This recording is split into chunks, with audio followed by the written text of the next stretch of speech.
Mason Cooper froze mid-stride, his hiking boots suspended over a carpet of autumn leaves, his knuckles white around his binoculars. What he had expected to be a routine wildlife monitoring trek had become something that would haunt his dreams for years to come. "Allison, don't move," he whispered, his voice barely audible over the whisper of wind through the pines. Behind him, Allison Reynolds dropped her water bottle, the metallic clang echoing through the hushed forest as she saw it too. The enormous black bear lying motionless by the creek bank, its massive body unnaturally still, wet fur glistening in the afternoon light. Dr. Emily Carter would later recall the exact moment they brought the bear in, how the surgical mask had slipped from her fingers when she first peered inside its stomach, how the fluorescent light suddenly seemed too harsh, too revealing of secrets never meant to be uncovered. "Get me an OR prepped now," she commanded, even as her mind rejected what her eyes had seen. What was a bear doing with that in its stomach? And who would pay the ultimate price for this discovery? Leave a like and share your thoughts in the comments along with the city you're watching from now. Let's continue with the story. The southern edge of Glacier National Park transformed itself each fall, trading summer's vibrant greens for a tapestry of amber, crimson, and gold. Most tourists had long departed, leaving the less traveled paths to seasoned locals and dedicated wildlife enthusiasts. It was on one such forgotten trail that Mason Cooper and Allison Reynolds found themselves that crisp October morning, the kind where your breath hangs visible for just a moment before dissolving into the mountain air. Mason, a former park ranger turned wildlife monitoring volunteer, moved with the practiced quiet of someone who respected the wilderness as both home and cathedral. At 32, his weathered face spoke of countless days under the Montana sun, each line earned through patient observation rather than idle wandering. He checked the trail camera with methodical precision, his blue eyes scanning for any sign of disturbance. "Third camera this month with the memory card missing," he muttered, running a hand through his sandy brown hair. "Someone's deliberately removing them." Allison adjusted her backpack, her expression thoughtful behind wire-rimmed glasses. At 29, she approached her volunteer work with the academic rigor befitting her background in conservation biology. "Poachers getting smarter," she replied, making a notation in her weatherproof journal. Or it could be that new logging company testing boundaries. Their partnership worked despite their different approaches. Mason's intuitive connection to the land balanced by Allison's scientific methodology. What united them was an unwavering dedication to the fragile ecosystem they monitored. 50 miles away in the small town of Whitefish, Dr. Emily Carter was already 3 hours into her shift at the Montana Wildlife Rehabilitation Center. At 38, she carried herself with the focused intensity of someone accustomed to making life-or-death decisions before her first cup of coffee had cooled. Her dark hair was perpetually secured in a practical ponytail, her hands steady from years of delicate surgeries on everything from injured eagles to orphaned wolf pups. "Morning, Eleanor," Emily called out as she passed the center's reception area. "How's our troublesome raccoon doing?" Eleanor Jenkins looked up from her knitting, her 72 years evident in the graceful lines that framed her kind eyes, but belied by the sharpness of her gaze. The oldest volunteer at the center, Eleanor approached her work with the wisdom of someone who had witnessed both the cruelty and compassion humans were capable of showing toward wildlife. "That little bandit removed his bandage again," Eleanor replied with a soft chuckle. "Reminds me of my Tommy. Never could keep that boy still when he was sick either." Emily nodded, knowing that Eleanor rarely spoke of her son, lost decades ago in military service overseas. For Eleanor, each animal rescued was another chance to mother, to heal, to make the world slightly less broken. Neither woman could have predicted how the day would unfold, how the arrival of one injured bear would test the limits of their compassion, challenge their professional boundaries, and ultimately change their understanding of what it meant to protect the wild. The call came in at 10:47 a.m., a terse message from the ranger station about hikers finding an injured black bear near Avalanche Creek. Emily had fielded dozens of similar calls over her 12 years at the rehabilitation center, but something in the dispatcher's voice made her pause. Caller says it's not acting aggressive, just lying there, breathing but unresponsive. Emily frowned, pressing the phone closer to her ear. That's unusual. Did they report any visible injuries? Gunshot wounds? Trap damage? Nothing obvious, but they said it's huge, easily 7 feet standing, and there's something else. The dispatcher hesitated. They said it keeps making a sound, not growling, something else. Within 20 minutes, Emily had assembled her field response team, a modified pickup truck loaded with medical supplies, transport equipment, and enough tranquilizer for a bear twice the reported size. Standard protocol dictated at least 3 staff members for large predator response, but budget cuts had left the center perpetually understaffed. "I'm coming with you," Eleanor announced, already pulling on her weathered field jacket. When Emily began to protest, the older woman fixed her with a look that had silenced far more formidable opponents. "You need an extra pair of hands, and these ones still work just fine." The drive to Avalanche Creek took 43 minutes, each passing mile amplifying Emily's unease. Black bears typically retreated when injured, seeking the sanctuary of dense forest. One that remained exposed, especially near a hiking trail, suggested either disorientation from head trauma or an injury so severe it couldn't move. Mason met them at the trailhead, his expression grim beneath his ranger hat. He'd changed into his old uniform, the authority it conveyed sometimes necessary when managing curious hikers. "We've cleared the trail and set up a perimeter," he explained, leading them along the narrow path. "Allison's keeping watch. Bear hasn't moved since we found it." Emily nodded, mentally reviewing the rapid assessment protocol for large predators. "Any signs of conflict? Another bear, maybe? Territorial dispute?" "None that we could see, but—" Mason hesitated, glancing at Eleanor before continuing. "Something's not right about this one, Doc. I've tracked bears for 15 years. Never seen one behave like this." The late morning sun filtered through the thinning canopy as they approached the creek, dappling the forest floor with shifting patterns of light. The sound of running water grew louder, nearly masking Allison's soft voice as she greeted them from her position behind a fallen log. "It's just beyond those alders," she whispered, pointing toward a small clearing beside the creek. "Still breathing." "Hasn't moved in over an hour." Emily crouched beside her, accepting the binoculars Allison offered. Through the lenses she could see the bear clearly, an enormous male, its black fur matted and wet against its massive frame. It lay on its side, one great paw occasionally twitching, its breathing shallow but regular. "No visible bleeding," Emily murmured, scanning the animal methodically. "But look at the positioning. He's curled inward, protecting his abdomen. Classic pain response." She handed the binoculars to Eleanor, who studied the bear with narrowed eyes. "He knows we're here," the older woman said quietly. "Look at his eyes. He's tracking our movement." Emily nodded, reaching for her tranquilizer rifle. "That's good. Means no neurological damage. We'll approach from downwind, dart him, and—" "Wait," Eleanor interrupted, her voice suddenly tense. "Emily, look at the ground beneath him." Emily raised the binoculars again, focusing on the space where the bear's massive body met the rocky shore.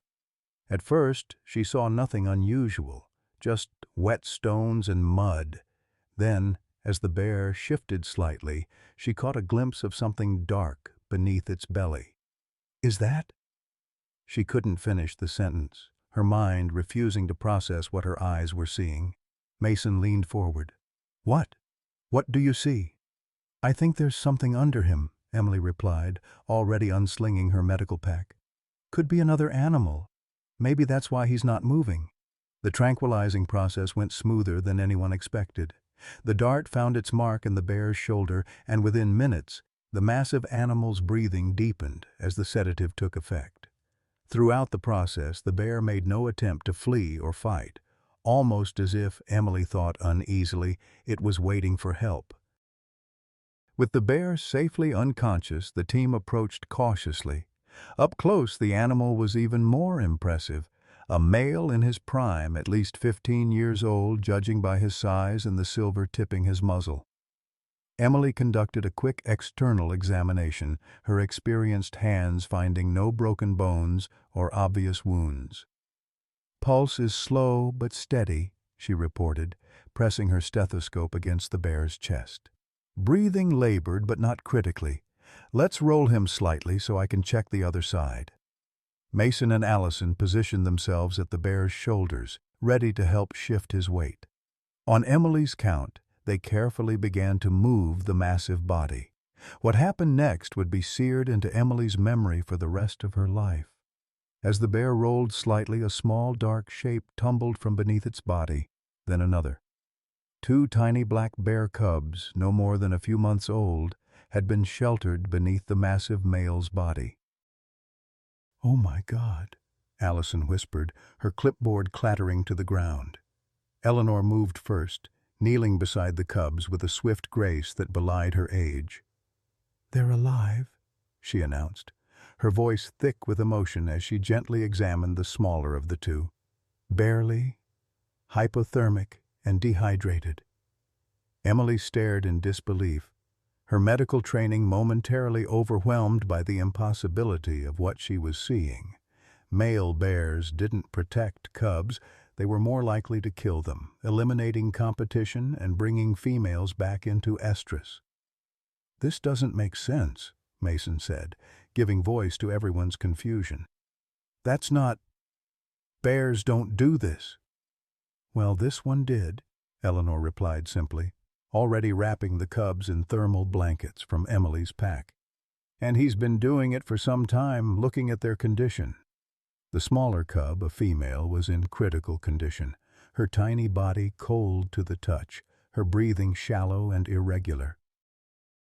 The larger cub, a male, was slightly better off, responding weakly to stimuli when Eleanor checked his reflexes.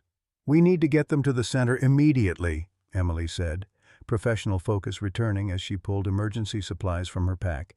"Heat packs, subcutaneous fluids, glucose supplement. Mason, radio ahead. We need the intensive care unit prepped for 3 bears, including pediatric equipment."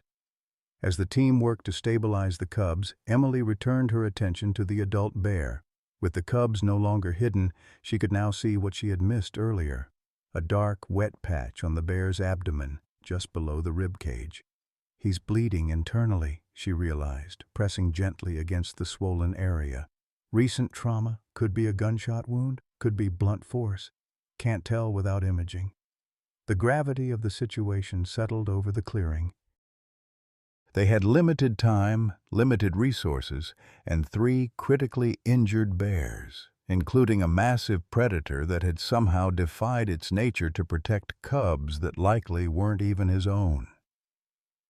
The journey back to the Wildlife Center was tense, the truck carefully navigating the winding mountain roads, while Emily and Eleanor monitored their patients in the specially equipped cargo area.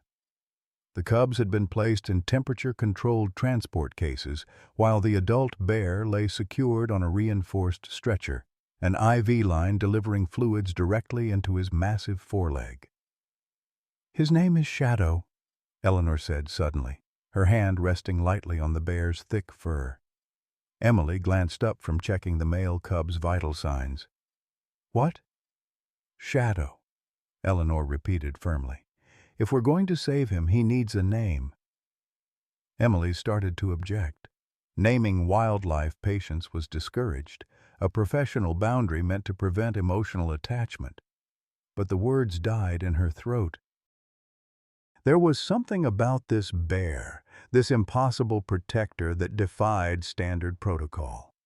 By the time they arrived at the rehabilitation center, news of their unusual rescue had spread. Margaret Foster, the center's director, waited at the loading dock, her expression hovering between concern and resignation. "Tell me you haven't brought me a 700-pound liability," she said, as Emily jumped down from the truck. "3 liabilities, actually," Emily replied, already helping the technicians unload the first transport case. "Adult male and 2 cubs, all critical." Margaret's face softened as she caught sight of the tiny cubs. At 68, she had dedicated her life to wildlife conservation, fighting endless battles against budget cuts, political interference, and public indifference. The lines around her eyes had deepened with each defeat, but her resolve remained undiminished. "Get them inside," she said simply. "The OR is ready." The next hours passed in a blur of focused activity. The cubs were transferred to the neonatal intensive care unit, where Eleanor and a team of volunteers worked to slowly raise their body temperature and address their dehydration. Meanwhile, Emily and 2 surgical technicians prepared Shadow for emergency diagnostics. The X-rays confirmed Emily's initial assessment. Shadow had suffered significant internal trauma, with evidence of bleeding around his liver and spleen. But it was the ultrasound that revealed the most shocking finding. "There's a foreign object in his stomach," Emily announced, staring at the clear image on the screen.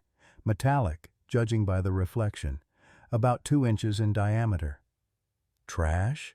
suggested one of the technicians. "Bears eat all kinds of garbage when they raid campsites." Emily shook her head, adjusting the ultrasound wand for a better angle. "No, this is too regular in shape. Almost like—" She trailed off, zooming in further. "I need to see this. Prep him for an exploratory laparotomy." Shadow's surgery lasted 3 hours and 17 minutes. The internal bleeding was worse than the imaging had suggested. A ruptured blood vessel near his liver had been slowly leaking for days, explaining his weakness and lethargy. Emily repaired the damage methodically, her hands steady despite the growing fatigue.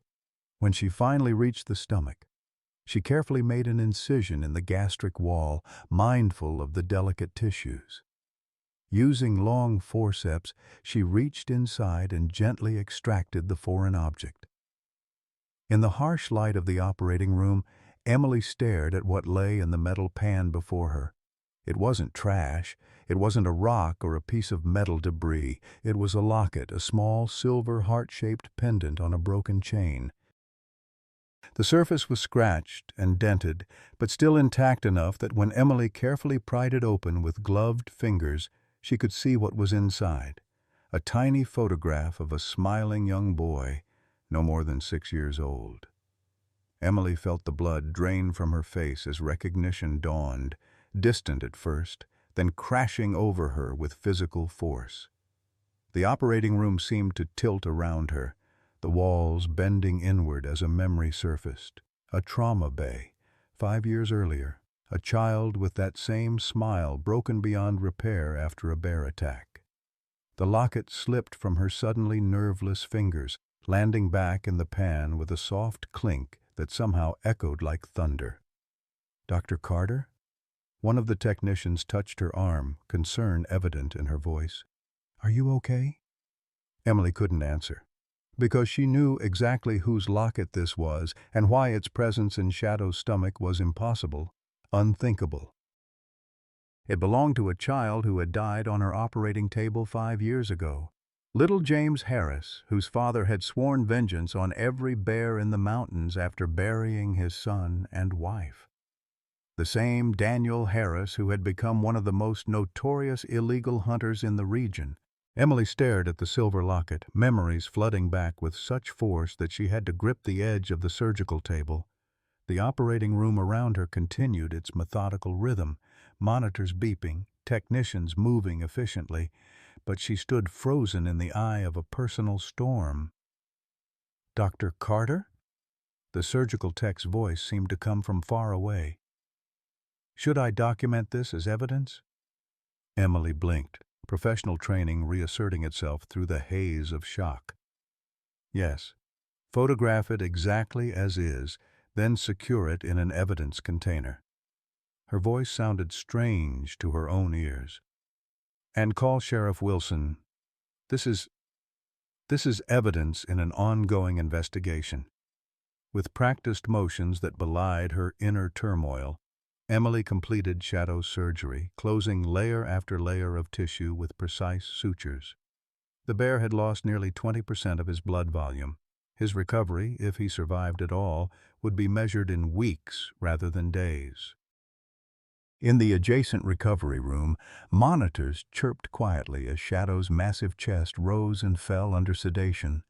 Emily checked his vitals one final time, adjusting the IV drip before stepping back to remove her surgical gown. Only then did she allow herself to glance at the small evidence container holding the locket. James Harris. The name hammered against her consciousness with each heartbeat. A 6-year-old boy with bright eyes and a gap-toothed smile wheeled into her trauma bay 5 years ago with injuries no child could survive. His mother already declared dead at the scene. Daniel Harris, the father, his clothes soaked with blood not his own, screaming accusations at the wilderness that had taken his family. Emily had pronounced James dead at 3:42 p.m. on that August afternoon. She remembered the exact moment because something inside her had died along with him, a certainty that the world made sense, that good people were protected from unimaginable horrors. Now that same child's locket had emerged from the stomach of a bear that, against all natural instinct, had been protecting 2 orphaned cubs.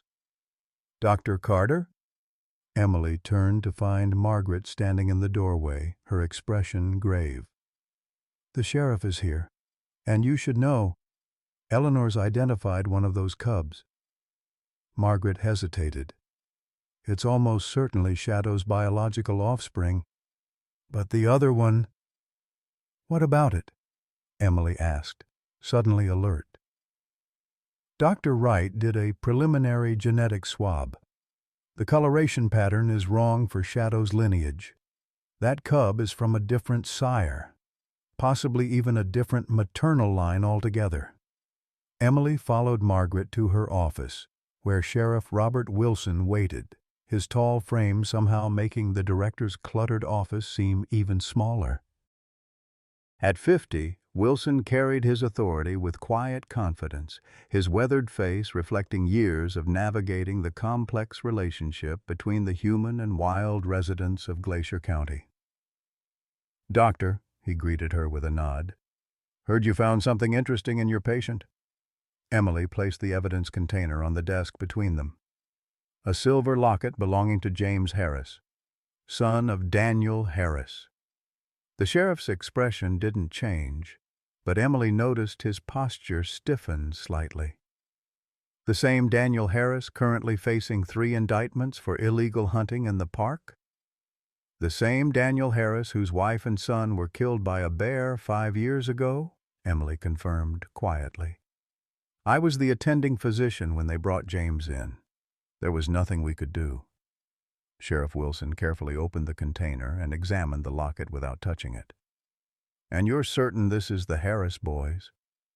"I recognize it from the personal effects inventory." His father insisted the locket be buried with him, said it contained a photo his mother had carried since his birth. Emily swallowed hard. "Which means either the grave was disturbed or Daniel Harris lied about burying it," the sheriff finished grimly. "Where are these bears from, exactly?" "Avalanche Creek area, northern section." Wilson nodded slowly. "Harris has a hunting cabin up that way, off-grid, about 5 miles from where you found your bears." He closed the container with a decisive click. "I think it's time Mr. Harris and I had a conversation." After the sheriff left, Emily made her way to the neonatal unit, where Eleanor sat between 2 incubators, speaking softly to the bear cubs inside. The smaller cub, now confirmed as Shadow's biological offspring, had been fitted with a feeding tube and tiny warming blankets. The larger cub was awake, dark eyes tracking Eleanor's movements with surprising alertness. "How are they?" Emily asked, checking the monitors. "Fighters, both of them," Eleanor replied. Her voice carried the soft cadence she reserved for her most vulnerable charges. "Little girl had us worried for a while, but she stabilized. Boy started taking formula about an hour ago." Emily studied the cubs with new awareness. The smaller female had Shadow's distinctive silver-tipped ears and the same slight kink in her tail. The larger male, however, showed none of these traits. His coat was darker, almost blue-black in the overhead lights, and the shape of his muzzle was noticeably different. "Margaret told you about the DNA results?" Emily asked. Eleanor nodded, her fingers gently stroking the smaller cub's paw through the incubator port. "Not his biological son, but his son nonetheless." She looked up, her eyes reflecting decades of wisdom. "Animals understand family better than we give them credit for, Emily. It's not always about blood." Emily sank into the chair beside Eleanor, exhaustion suddenly overwhelming her. The locket in Shadow's stomach belonged to a child who died after a bear attack 5 years ago. His father became a hunter afterward, specifically targeting black bears. Eleanor's hand stilled on the incubator. "You think this Daniel Harris shot Shadow?" "I think it's likely. The internal injuries are consistent with a high-caliber hunting rifle. But what I can't understand is the locket. Why would Shadow have it? And why would he be protecting these cubs, especially one that isn't even his?" Eleanor was silent for a long moment, her gaze returning to the sleeping cubs. "Perhaps," she finally said. "Those are questions only Shadow can answer." The Wildlife Center fell quiet as evening approached, most staff heading home while the night shift arrived for their rounds. Emily should have left hours ago, but instead found herself in Shadow's recovery enclosure, reviewing his charts while the massive bear slept under sedation. She was making notes on his medication schedule when the door opened behind her.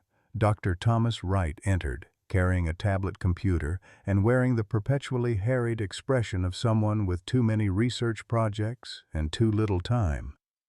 "Heard we had an unusual case," he said by way of greeting. At 55, Wright was considered the foremost expert on bear behavior in the Northern Rockies, his research frequently cited in conservation journals. "Margaret sent me the preliminary findings. Quite extraordinary, if accurate." Emily gestured toward Shadow's sleeping form. "See for yourself. Adult male protecting cubs, one not his own, and this one swallowed a silver locket belonging to a child killed in a bear attack years ago."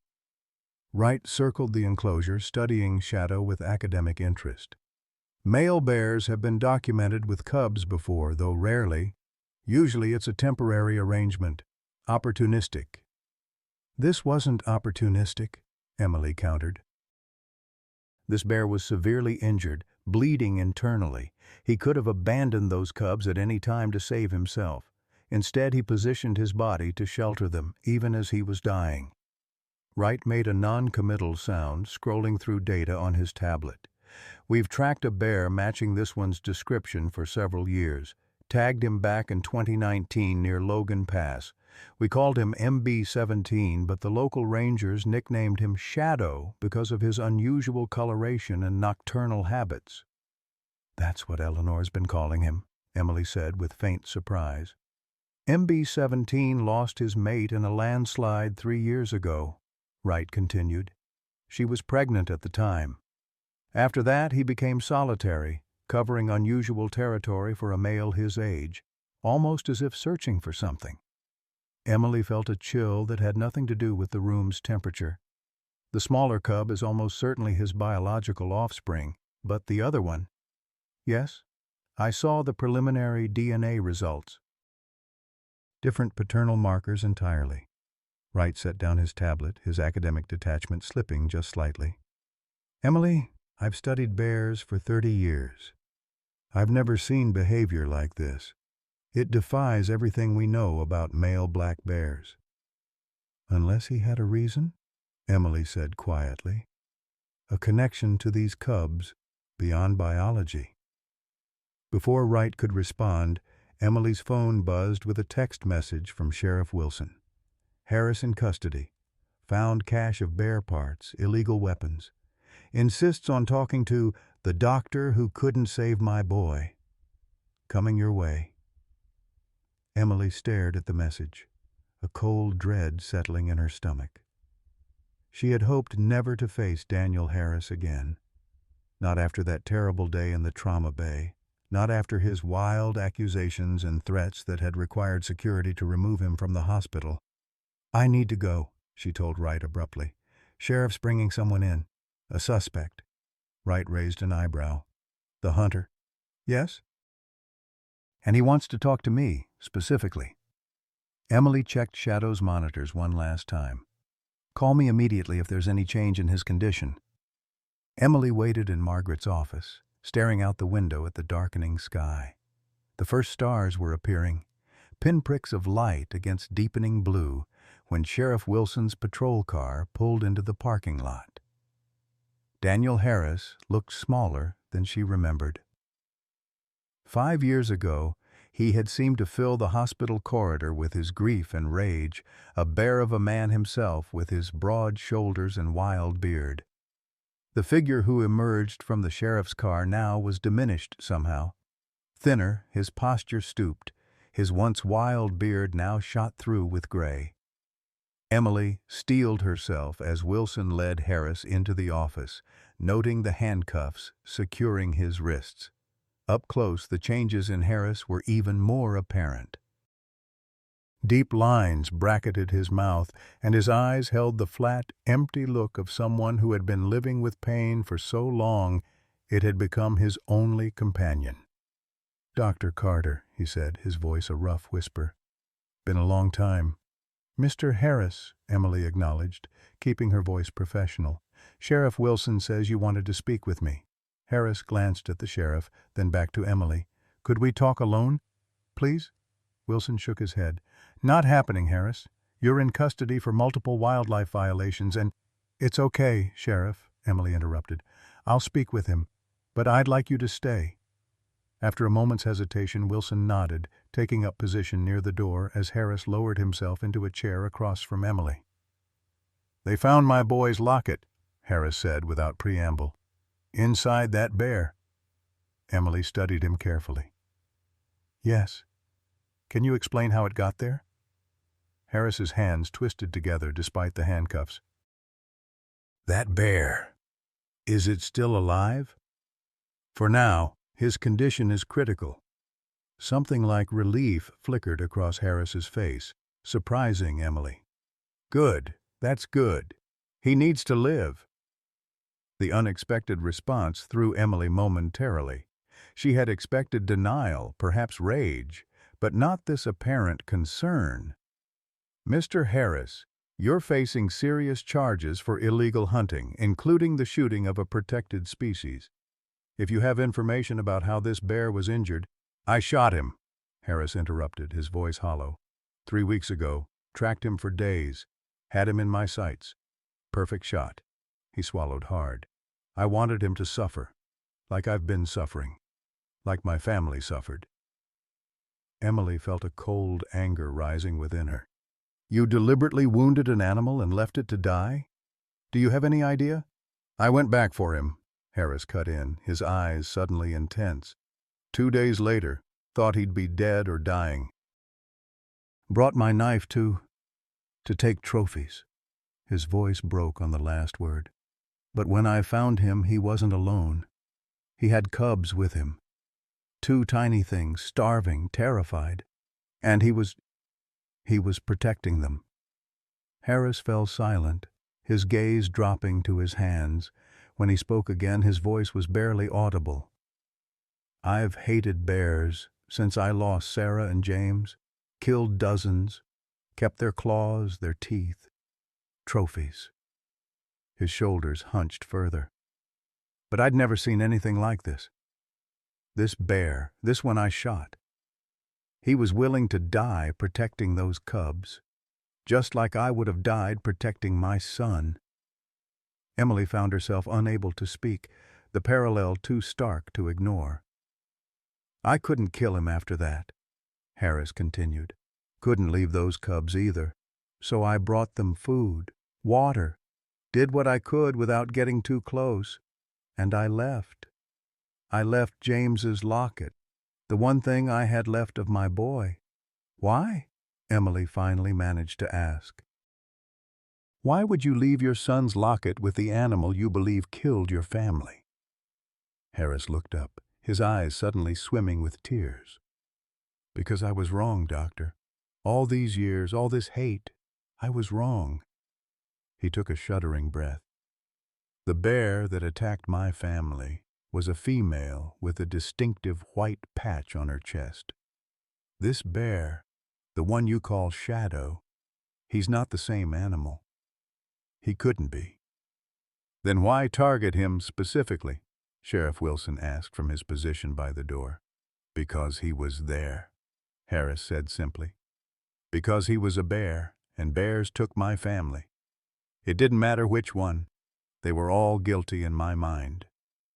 He wiped roughly at his eyes with his sleeve. Until I saw him with those cubs. Until I realized that maybe they feel the same things we do. Maybe they love their families like we love ours. Emily studied Harris, looking for any sign of manipulation or deception, but found only raw, unvarnished grief. The same grief she had witnessed 5 years ago, now tempered by something that looked almost like understanding. The locket, she pressed. You still haven't explained why you left it. Harris was quiet for a long moment. I told everyone it was buried with James. That was a lie. I couldn't let it go. It was all I had left of him. His voice grew stronger. But watching that bear day after day, seeing how he suffered to protect those cubs that weren't even his, I thought maybe James would want him to have it, a kind of peace offering. Something to say, I see you now, I understand. The office fell silent, save for the soft ticking of the clock on Margaret's desk. Outside, night had fully claimed the sky. Stars now scattered across the darkness like spilled diamonds. What happens now? Harris finally asked, looking between Emily and the sheriff. Wilson sighed heavily. You're still facing charges, Harris. Multiple felony counts. The DA might consider your cooperation, but... A sharp knock interrupted him as the door swung open to reveal Eleanor, her expression urgent. Emily, you need to come now, she said. It's Shadow.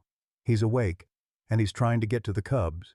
The recovery ward erupted into controlled chaos as Emily rushed through the double doors, Eleanor and Sheriff Wilson close behind. Daniel Harris followed, his handcuffed wrists making his movements awkward as he hurried to keep pace. He started thrashing about 10 minutes ago, explained the night technician, her voice strained as she adjusted Shadow's IV line. Heart rate spiked, blood pressure elevated. We increased sedation, but he's fighting through it. Emily approached the enclosure cautiously. Shadow had indeed awakened, his massive body struggling against the restraints designed to protect his surgical incision. But it wasn't blind panic driving his movements. There was purpose in his efforts, a deliberate straining toward the wall that separated him from the neonatal unit where the cubs were housed. He knows they're there, Eleanor murmured, watching the bear's desperate attempts to rise. Somehow he knows exactly where those cubs are. Emily checked the monitoring equipment, alarm growing as she saw Shadow's vital signs. His pulse is 110, blood pressure dangerously high. He'll tear his sutures at this rate. She turned to the technician. Prepare another dose of sedative, but hold until my signal. Before the technician could respond, a soft, plaintive cry filtered through the wall, one of the cubs calling out. The effect on Shadow was immediate and heartbreaking. The massive bear froze, head lifting toward the sound, then redoubled his efforts to stand, a low, rumbling whimper escaping his throat. He's going to kill himself trying to get to them, Emily said, making a swift decision. We need to bring the cubs in here. The technician looked shocked. Dr. Carter, protocol explicitly forbids. Damn the protocol, Emily interrupted. This isn't a normal situation. Eleanor, can the cubs be moved safely? Eleanor was already heading for the door. The little female is stable enough for a short transport. The male is stronger. He'll be fine. As Eleanor left to retrieve the cubs, Emily turned her attention back to Shadow. The bear had ceased his struggling and now lay watching the door with an eerie stillness, as if he understood exactly what was happening. I've never seen anything like this, Dr. Wright murmured, having arrived sometime during the commotion. He stood in the doorway, tablet forgotten in his hands, as he observed Shadow with undisguised fascination. This level of cognition, this awareness of spatial relationship, it's unprecedented. Emily barely heard him, her focus entirely on her patient. Shadow's breathing had become labored, the surgical site showing fresh spots of blood where his movements had strained the sutures. Easy, big guy, she said softly, approaching the edge of the enclosure. They're coming. Just hold on. Whether by coincidence or genuine understanding, Shadow seemed to calm slightly at her words, his massive head settling back onto the padded floor, though his eyes remained fixed on the door. Daniel Harris had pressed himself against the far wall, his expression a complex mixture of fear and wonder. He knows, he whispered almost to himself. He understands everything that's happening. Before Emily could respond, Eleanor returned, carefully pushing a wheeled incubator containing the smaller female cub. A younger volunteer followed with the male cub, who was alert enough to be carried in a specialized transport carrier. Bring them where he can see them, Emily directed, indicating a spot near the enclosure's reinforced glass panel. But keep them in the incubators for now. We need to see his reaction. The female cub was still drowsy from medication, but the male became immediately active as they approached Shadow's enclosure, his tiny paws pressing against the carrier walls as he caught sight of the adult bear. Shadow's reaction was equally immediate. Despite his injuries, despite the sedation still coursing through his system, he lifted his massive head and made a soft, chuffing sound, a vocalization Emily had never heard from a black bear before. The male cub responded instantly, emitting a high-pitched whine and straining toward Shadow. Even the female cub stirred in her incubator, tiny head turning toward the sound. They recognize each other, Eleanor said, wonder evident in her voice. They're communicating. Emily monitored Shadow's vital signs, noting with relief that his heart rate had begun to stabilize, his breathing becoming less labored. The mere sight of the cubs seemed to have a physically calming effect on the massive bear. Let the male out, she decided, but be ready to intervene if there's any sign of aggression. Eleanor carefully opened the transport carrier, and the male cub scrambled out immediately. For a tense moment the little bear hesitated, sniffing the air of the unfamiliar room. Then, with surprising speed for his size, he scampered directly to the glass panel separating him from Shadow. The adult bear remained perfectly still, only his eyes moving as he tracked the cub's approach. When the little one pressed his paws against the glass, Shadow shifted his massive body until his nose touched the same spot from his side, a gesture so gentle it seemed impossible from a creature of his size. He's not going to hurt them, Daniel said quietly, his voice rough with emotion. He never was. Dr. Wright had moved closer, his academic detachment momentarily forgotten as he watched the interaction.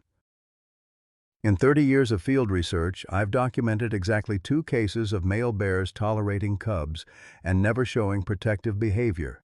He shook his head in disbelief. This defies everything we know about ursine behavior patterns. Not everything, Eleanor countered, her weathered hands gently lifting the female cub from her incubator.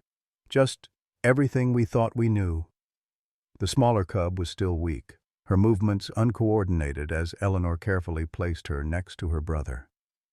Shadow's attention immediately shifted to the female, his posture changing subtly as he registered her fragile condition. The rumbling sound he made was different now, lower, almost crooning. "That's his biological cub," Emily explained to Harris and the sheriff. "The female, we confirmed it through preliminary DNA markers. The male comes from a different sire altogether." Harris took a step forward, his handcuffs jingling softly. "The male. Could you tell what kind of bear his father was?" Dr. Wright consulted his tablet. "Preliminary markers suggest another black bear, but a distinctly different genetic line from Shadow's. We'd need more comprehensive testing to be certain of specifics." A strange expression crossed Harris's face. "Check for a white chest patch marker," he said quietly. "Distinctive coloration pattern, female line." The room fell silent as the implications of his words sank in. It was Emily who finally spoke, her voice carefully controlled. "You think the male cub's mother was the bear that attacked your family?" It wasn't a question, but Harris nodded anyway. "The timing fits. Female with a white chest patch, likely pregnant during the attack." He looked away, unable to hold Emily's gaze. "If she was killed afterward by hunters or park rangers—" "The cub would have been orphaned," Eleanor finished for him, understanding dawning in her eyes. "And Shadow found him." Dr. Wright was already typing rapidly on his tablet. "We have records of a female black bear with that description being shot by park rangers 5 years ago, approximately 3 weeks after the Harris attack. She was confirmed pregnant during the necropsy." He looked up, his academic enthusiasm giving way to genuine wonder.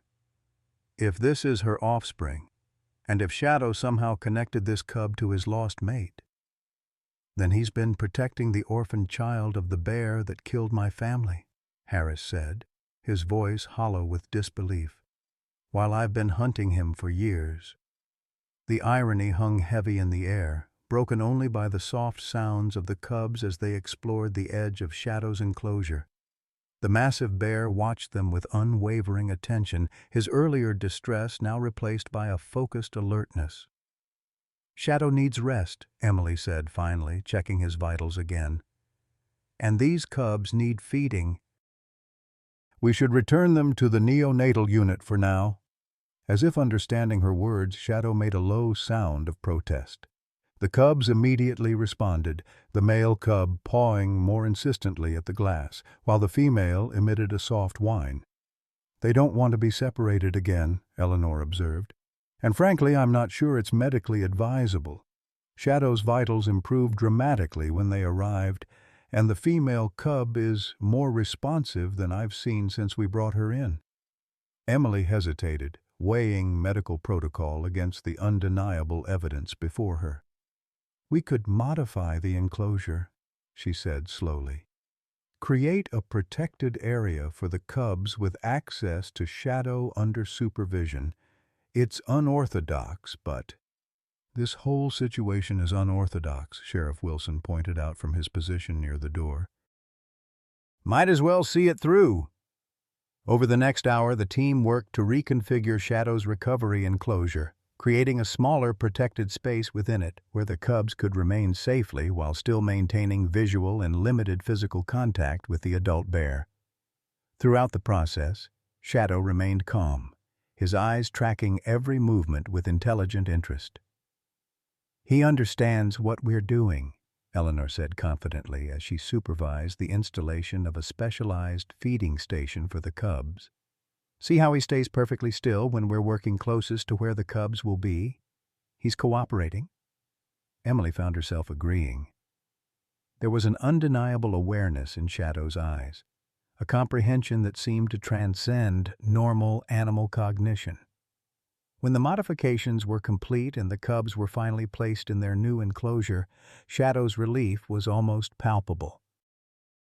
He shifted his massive body until he lay as close as possible to the cubs' area, one great paw extended toward them in a gesture that seemed unmistakably protective. As the medical team finished their work and prepared to leave the bears to rest, Daniel Harris remained motionless, watching the scene with an expression of profound grief and wonder.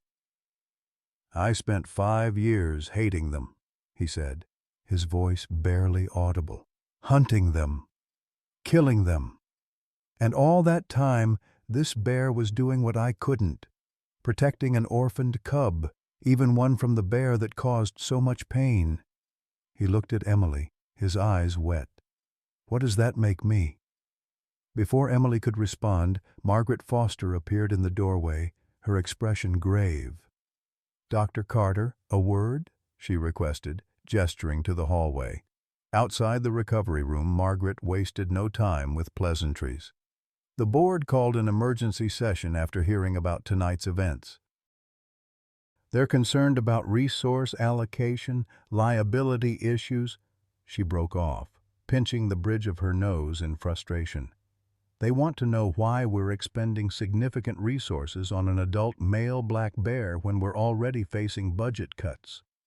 Emily felt a chill of apprehension. Shadow is responding to treatment. His prognosis is guarded but improving. "That's not the point, and you know it." Margaret lowered her voice, though the strain was still evident. "We're 3 weeks away from the end of the fiscal quarter. The rehabilitation center is running a deficit of nearly $40,000. The board is looking for cuts, and expensive, high-risk cases are the first on the chopping block." The implications were clear. "They want us to euthanize him," Emily stated flatly. Margaret's silence was confirmation enough. "That's not happening," Emily said with quiet determination. "This bear has demonstrated cognitive and emotional capabilities that could revolutionize our understanding of the species. And he's not just a research subject, he's a father trying to protect his family." "You've anthropomorphized him," Margaret said, though without real conviction. "Something you've lectured interns against for years." "Maybe I have," Emily conceded. "Or maybe we've been wrong about what these animals are capable of feeling. Either way, I'm not giving up on him without a fight." Margaret studied her for a long moment, then sighed deeply. "The board meets again tomorrow morning. I'll need comprehensive documentation of Shadow's case, medical justification, research potential, everything. And we'll need a plan for funding his continued care." "I'll have it ready," Emily promised. As Margaret departed, Emily leaned against the wall, suddenly exhausted. The adrenaline that had carried her through the day was fading, leaving behind bone-deep weariness and questions that had no easy answers. When she returned to the recovery room, she found Eleanor sitting quietly beside the modified enclosure, watching as the cubs pressed themselves against the mesh divider to be as close as possible to Shadow. The massive bear had extended his paw through a specially designed opening, allowing the cubs to touch him while preventing any possibility of accidental injury. "He's their father now," Eleanor said softly as Emily approached. "In every way that matters." Emily sank into the chair beside her, watching the unlikely family with a mixture of wonder and concern. "The board wants to euthanize him," she said after a moment. "Cost-cutting measure." Eleanor's expression hardened, a glimpse of the steel beneath her gentle exterior. "Over my dead body," she stated firmly. "I didn't volunteer here for 30 years to let bean counters decide which lives matter. We need a plan," Emily said. "Medical justification, research opportunities, funding solutions. Anything to convince them Shadow is worth saving." Eleanor was quiet for a moment, her gaze never leaving the bears. "You know," she finally said, "people will pay good money to see something extraordinary, something that reminds them the world isn't as simple or as cold as they thought." Emily followed her gaze to where Shadow lay with his paw extended, the cubs curled against it in perfect trust. "You think we should make them a public exhibit? That could traumatize them, especially in Shadow's condition." "Not an exhibit," Eleanor clarified. "A story. Their story." She turned to Emily, her eyes bright with purpose. "The wildlife photographer who does our annual calendar, Nathan Parker, His work has been in National Geographic. If he documented Shadow and these cubs told their story, understanding dawned. People would want to help, Emily finished. Donations, sponsorships. More than that, Eleanor said. They'd see what we're seeing right now. That love isn't just a human quality. That family isn't always about blood. That forgiveness is possible even after unimaginable loss. She nodded toward Harris, who still stood watching the bears with tear-streaked cheeks. Some stories change how people see the world, Emily. As if sensing he was being discussed, Harris looked up. I want to help, he said quietly. Whatever happens with my case, I want to make this right. I owe him that much. He gestured toward Shadow with his cuffed hands. I owe them all that much. Emily studied him thoughtfully. 5 years of grief and hatred had carved deep lines in his face, but there was something else there now. The first fragile shoots of healing pushing through cracked earth. We'll need all the help we can get, she acknowledged. The board meets tomorrow morning to decide Shadow's fate. Outside the window, the night sky had begun to lighten almost imperceptibly, the stars fading as the first hint of dawn touched the eastern horizon. A new day was coming, bringing with it decisions that would determine not just Shadow's future, but perhaps a new understanding of what it meant to be family. To forgive. To heal. In his enclosure, Shadow had finally succumbed to exhaustion, his massive body relaxed in sleep. The cubs, too, had drifted off, tiny bodies pressed against the mesh divider, as close to their protector as they could possibly be. Together, against all odds and natural instincts, they had formed something extraordinary, a family born not of biology but of choice, of sacrifice, of love in its purest form. As Emily watched them sleep, she made a silent promise. Whatever it took, whatever resources she had to marshal, whatever battles she had to fight, these bears would stay together. Their story would be told, and perhaps, in the telling, other broken hearts might begin to heal. Dawn broke over the Wildlife Center in a wash of pale gold, illuminating the exhausted faces of those who had maintained their vigil through the night. Emily had managed a brief nap on the office couch, but her mind remained tethered to the recovery room where Shadow and the cubs slept. The board meeting loomed just hours away, a clinical assessment of life and death that would be decided by people who had never looked into Shadow's knowing eyes or witnessed his gentle protection of the cubs. "Coffee's ready," announced Eleanor, appearing in the doorway with 2 steaming mugs.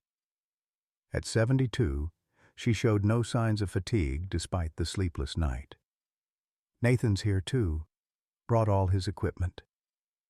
Emily accepted the coffee gratefully, inhaling the rich aroma before taking a careful sip. "Any change with Shadow?" "His vitals have stabilized," Eleanor reported. "The cubs had their morning feeding without incident." "The little female is taking more formula than yesterday. A good sign." Nathan Parker stood in the hallway, his weathered face partially hidden behind an impressive camera.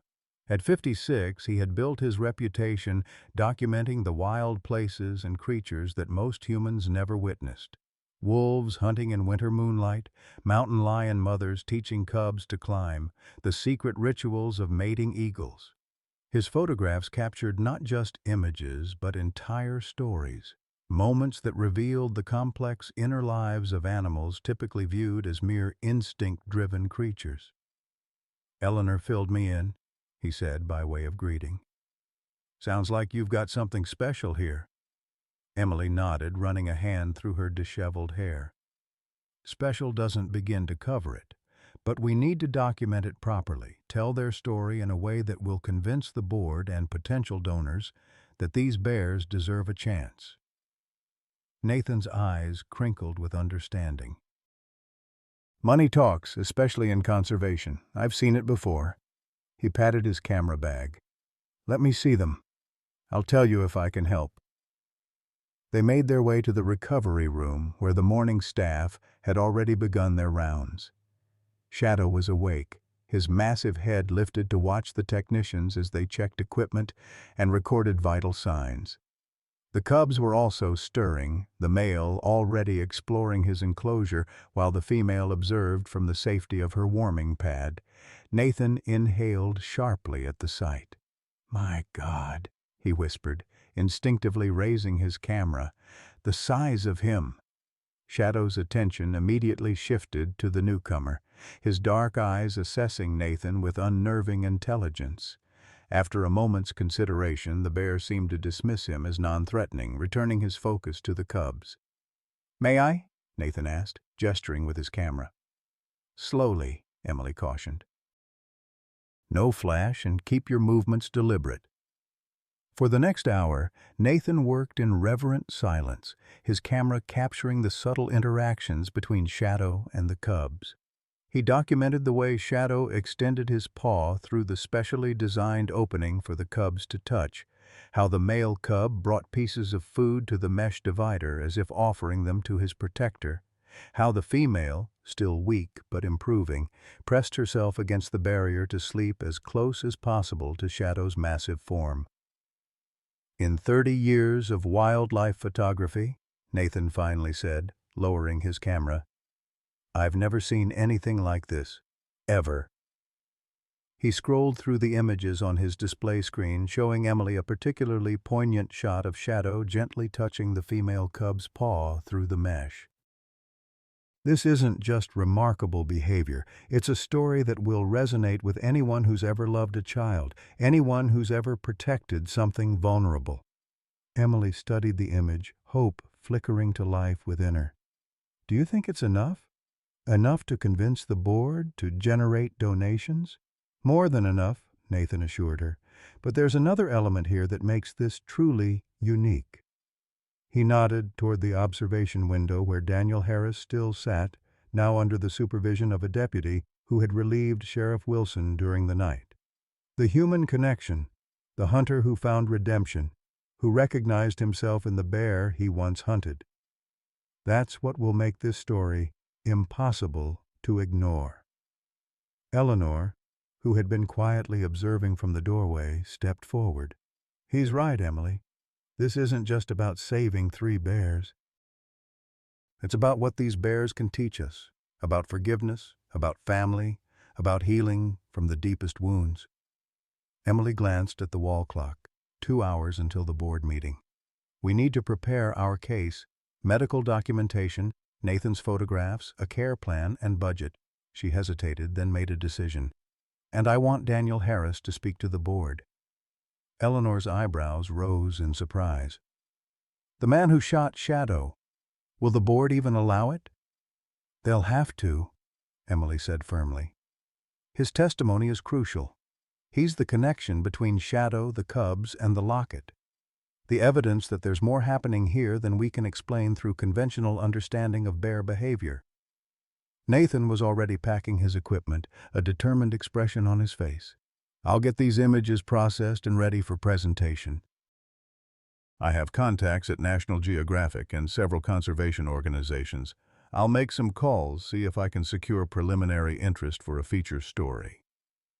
As Nathan departed, Dr. Wright arrived, his typically disheveled appearance even more pronounced after a night of analyzing data. "I've been reviewing historical tracking information on Shadow," he announced without preamble, "cross-referencing with known female bear movements in the region." He thrust a tablet toward Emily, displaying a map covered with colored lines and timestamps. "Look at this pattern over the last 3 years." Emily studied the display, trying to make sense of the complex tracking data. "What am I looking at, exactly?" "Shadow's movements after his mate died," Wright explained, his voice quickening with academic excitement. "See this circular pattern? He's been systematically searching, covering nearly 400 square miles of territory, far more than a typical male range." "And these points of intersection?" He indicated several spots where different colored lines crossed. "Those are locations where we've documented female bears with cubs." Understanding dawned. You think he's been searching for his mate's offspring? Wright nodded vigorously. It's the only explanation that fits the data. After the landslide, Shadow began a search pattern that specifically targeted areas where females with cubs had been sighted. It's unprecedented behavior, completely outside established patterns for male black bears. And then he found these cubs, Eleanor said softly. One his own, one from the bear that was involved in the Harris tragedy. Exactly, Wright confirmed. From a scientific perspective, this represents a cognitive and emotional complexity we've never documented in ursine species. It's not just an anomaly, it's a paradigm shift in our understanding. Emily felt a surge of renewed determination. That's our angle for the board. Not just the emotional appeal, but the scientific significance. Shadow isn't just a bear worth saving. He's a key to understanding capabilities we never knew existed. With newfound purpose, the team dispersed to prepare for the board meeting. Emily retreated to her office, compiling medical reports and drafting a proposed care plan. Eleanor worked with the rehabilitation staff to document the cub's progress, particularly noting the improvements in the female's condition since being reunited with Shadow. Dr. Wright assembled his tracking data into a coherent presentation, while Nathan processed his photographs and made calls to conservation contacts. As the meeting time approached, Emily sought out Daniel Harris, who remained under guard in a small conference room. The board is meeting in 30 minutes to decide Shadow's fate, she told him without preamble. I want you to speak to them. Harris looked up in surprise, his handcuffed wrists resting on the table before him. Me? Why would they listen to anything I have to say? Because you're part of this story, Emily replied. You're the connection between past and present, between tragedy and healing. Your testimony about what you witnessed, Shadow protecting those cubs, your recognition that he was caring for them, your decision to leave the locket, it matters. Harris was silent for a long moment, conflict evident in his face. 5 years, he finally said, his voice rough with emotion. 5 years I've lived with nothing but hate. Hate for the bears, hate for the wilderness that took my family, hate for... He broke off, unable to continue. For me? Emily finished quietly. For the doctor who couldn't save your son? Harris nodded, unable to meet her eyes. I blamed everyone. The bears, the park rangers who didn't patrol enough, the hospital, you. He took a shuddering breath. But seeing that bear with those cubs, seeing how he was willing to die to protect them, something broke inside me. Something that needed breaking. Emily studied him thoughtfully. In the harsh fluorescent light of the conference room, Harris looked diminished. A man hollowed out by grief and rage, now facing the collapse of everything he had built his new life around. The board needs to hear that, she said gently. They need to understand that this isn't just about saving 3 bears. It's about recognizing something profound about how we heal, how we forgive, how we find purpose after unimaginable loss. Harris looked up, his eyes red-rimmed but clear. I'll do it, he said simply. For them, for James and Sarah, for whatever chance I have left to make something right. The boardroom of the Montana Wildlife Rehabilitation Center was an austere space, dominated by a long oak table surrounded by high-backed chairs. Conservation awards and framed photographs of successful rehabilitations lined the walls, silent testimony to the center's mission and achievements. By 9 a.m., the board members had assembled. Retired wildlife biologist Gerald Thompson, corporate attorney Sarah Miyazaki, local business owner Robert Jenkins, state conservation officer Lisa Blackwood, and hospital administrator David Chen. Margaret Foster sat at the head of the table as executive director, her expression carefully neutral as she called the meeting to order. We're here to discuss case number WRC 10425, an adult male black bear currently undergoing treatment for gunshot injuries and internal trauma," she began formally. "Dr. Carter has requested this special session to present her case for continued allocation of resources to this patient despite our current budgetary constraints." Emily stood, feeling the weight of Shadow's fate on her shoulders. "Thank you for convening on short notice," she said, distributing folders containing medical documentation and care plans. "What I'm about to present isn't just a case for saving one bear. It's evidence of behavior that could fundamentally change our understanding of ursine cognition, emotional capacity, and social bonds."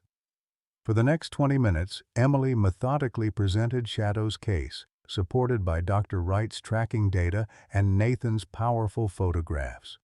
She detailed the medical procedures already performed, Shadow's improving condition, and the remarkable interactions between the adult bear and the cubs, particularly the male cub from an unrelated genetic line.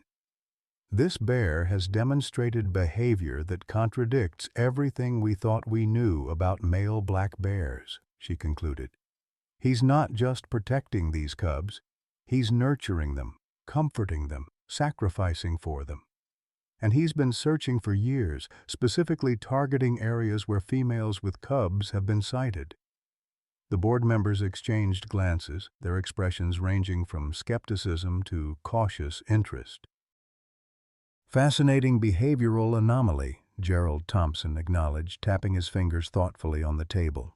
"But anomalies, by definition, are outliers. How does this justify the expenditure when we're facing significant budget shortfalls?" "Because this anomaly represents potential breakthrough research," Dr. Wright interjected, pointing to his data display. "If male bears are capable of this level of cognitive processing and emotional attachment, it could revolutionize conservation approaches, reintroduction programs, conflict management strategies. And the publicity value is substantial," Nathan added, displaying his photographs on the room's projector. "I've already received preliminary interest from National Geographic and 3 major conservation organizations. This story has the potential to generate significant donation revenue, public engagement, and educational value." Sarah Miyazaki, the attorney, leaned forward with a skeptical expression. "Even if we accept the scientific and publicity value, we're still looking at substantial care costs for all 3 bears.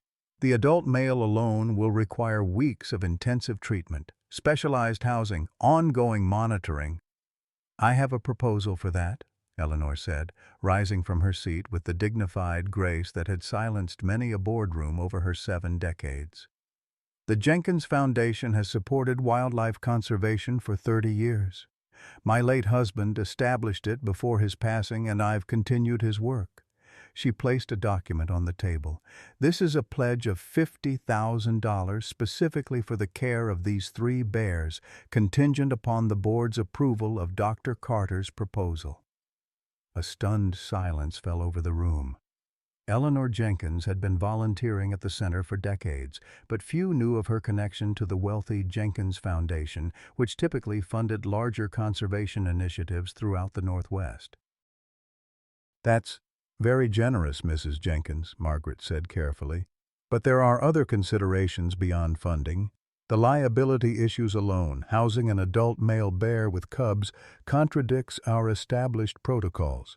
If something went wrong—" "Which brings me to our final perspective," Emily said, gesturing toward the door where a deputy stood with Daniel Harris. "This is Daniel Harris. He's the hunter who shot Shadow 3 weeks ago, and he has crucial testimony about the bear's behavior." The board members shifted uncomfortably as Harris was escorted to the front of the room, his handcuffs a stark reminder of his current legal status. "Mr. Harris is currently in custody for wildlife violations," Emily explained, "but Sheriff Wilson has permitted him to speak to this board because his experience is directly relevant to our case." Daniel Harris stood awkwardly before the board, his shoulders hunched beneath his orange jumpsuit. When he spoke, his voice was rough but steady. 5 years ago, my wife and son were killed in a bear attack while hiking in Glacier National Park, he began simply. After that, I became obsessed. I hunted bears illegally, dozens of them. I wanted revenge for what happened to my family. He paused, swallowing hard before continuing. 3 weeks ago, I shot the bear you're calling Shadow. I meant to kill him, but I wounded him instead. When I went back 2 days later to finish the job, I found him protecting these two cubs, sheltering them with his own body despite his injuries. Harris described his subsequent days watching Shadow from a distance, witnessing the bear's selfless protection of the cubs despite his deteriorating condition. I've spent 5 years hating bears, studying them, killing them, he concluded, his voice thick with emotion, and I've never seen anything like what this bear did. He was willing to die protecting those cubs, one of which isn't even his own. Harris looked up, meeting the eyes of each board member in turn. I left my son's locket with him because I recognized something I thought only humans could feel: love, sacrifice, family. If you euthanize him now, you're not just killing a bear, you're killing hope. The boardroom fell silent as Harris was escorted back to his seat. Emily could see the impact of his words on the board members' faces, the way they glanced again at Nathan's photographs with new understanding, the way they shuffled the medical reports as if seeking answers beyond the clinical data. "There's one more thing you should know," Emily said into the silence. "The male cub Shadow has been protecting. We have reason to believe he's the offspring of the female bear that attacked the Harris family 5 years ago." Murmurs of surprise rippled through the room. "If that's true," Emily continued, "then what we're witnessing goes beyond remarkable behavior. It's a story of forgiveness and healing that transcends species. Shadow has been protecting the cub of the bear that caused unimaginable trauma, just as Daniel Harris is now advocating for the life of the bear he tried to kill." Margaret Foster studied Emily for a long moment, then turned to the board. "We've heard the medical facts, the scientific implications, the financial considerations, and the human element of this case. The question before us is straightforward. Do we continue treatment and rehabilitation for all 3 bears as a family unit, or do we follow standard protocol and either euthanize the adult male or transfer him to another facility?" The board's deliberation lasted 17 minutes. 17 minutes during which Emily found herself holding her breath, mentally reviewing every argument, every photograph, every piece of evidence she had presented. When Margaret finally called for a vote, the tension in the room was palpable. All in favor of continuing treatment for all 3 bears as a family unit, with funding from the Jenkins Foundation and under Dr. Carter's proposed care plan? 4 hands raised immediately. After a brief hesitation, the 5th, belonging to attorney Sarah Miyazaki, joined them. "Motion carries unanimously," Margaret announced, a rare smile softening her features. "Dr. Carter, your patients are officially approved for continued care. Mrs. Jenkins, the center gratefully accepts your foundation's support." Relief crashed over Emily in a physical wave, leaving her momentarily lightheaded. Eleanor squeezed her hand beneath the table, her own eyes bright with unshed tears. As the meeting adjourned and the board members dispersed, Emily found herself face to face with Daniel Harris and his deputy escort. "Thank you," she said simply. "Your testimony made the difference." Harris nodded, a complex mixture of emotions crossing his weathered face.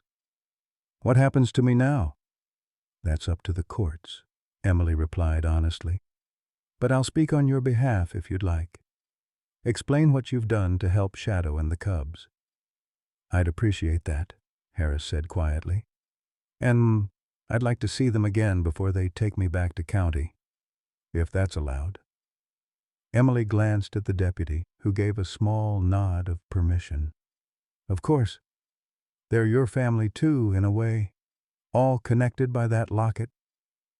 As they made their way back to the recovery room, Emily felt a weight lifting from her shoulders. Shadow and the cubs would stay together. their story would be told. And perhaps most remarkably, the man who had once sought to destroy them was now part of their unlikely circle of healing and redemption. Shadow was awake when they entered, his dark eyes immediately fixing on Harris. There was no fear in the bear's gaze, no aggression, only a deep, knowing awareness that seemed to transcend the normal boundaries between human and animal. "Hey, big guy," Harris said softly, approaching the enclosure under the deputy's watchful eye. "Looks like you get to stay with your family." As if understanding, Shadow made the soft, chuffing sound that seemed reserved for the cubs, who immediately pressed themselves against the mesh divider in response. The massive bear then shifted his attention back to Harris, holding the man's gaze with an intelligence that sent a shiver down Emily's spine. "I think he recognizes you," she said quietly. Harris nodded, unable to speak as tears tracked silently down his face. After a moment, he reached into his jumpsuit pocket and withdrew a small object which he handed to Emily. "This was in my personal effects," he explained. "It's the key to the locket. I want Shadow to have what's inside. The picture of my boy." "It feels right somehow." Emily accepted the tiny key, turning it over in her palm. "I'll make sure he keeps it," she promised. "And I'll make sure their story is told, all of it, including your part." As the deputy gently indicated it was time to leave, Harris took one last look at the unlikely family before him.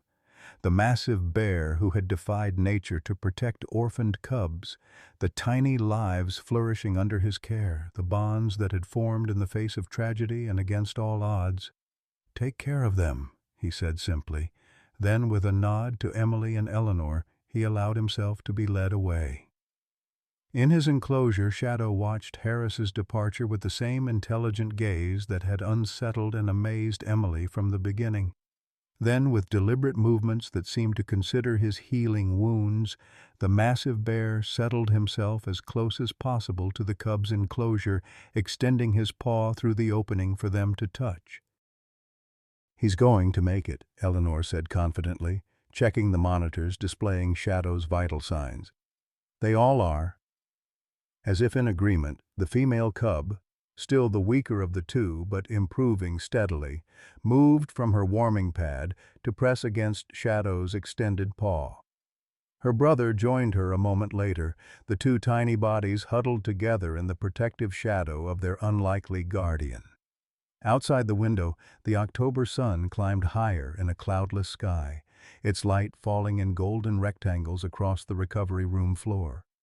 A new day had dawned, not just for Shadow and his cubs, but for all who had been drawn into their extraordinary story of loss, love, and redemption.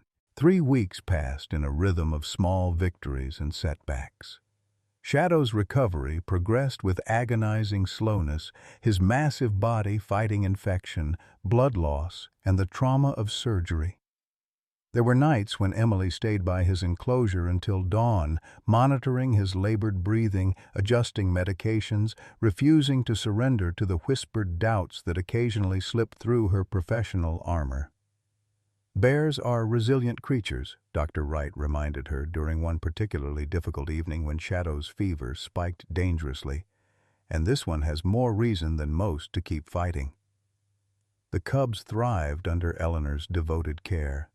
The female, whom Eleanor had privately named Sierra, gained weight steadily, her early weakness giving way to playful curiosity. The male, now called Jasper after Eleanor's late husband, displayed remarkable intelligence, learning to use the feeding stations, comforting his sister during medical procedures, and developing what Nathan Parker called communication rituals with Shadow. "Watch this," Eleanor said one morning, gesturing toward the modified enclosure where Jasper had arranged small objects, a pine cone, a smooth river stone, a piece of bark, in a deliberate line leading to the mesh divider. "He does this every day now. Collects items during enrichment time and arranges them for Shadow to see." Emily observed with fascination as Shadow studied the items through the divider, making soft vocalizations that caused Jasper to rearrange the objects in response. "It's like they're developing their own language," she marveled.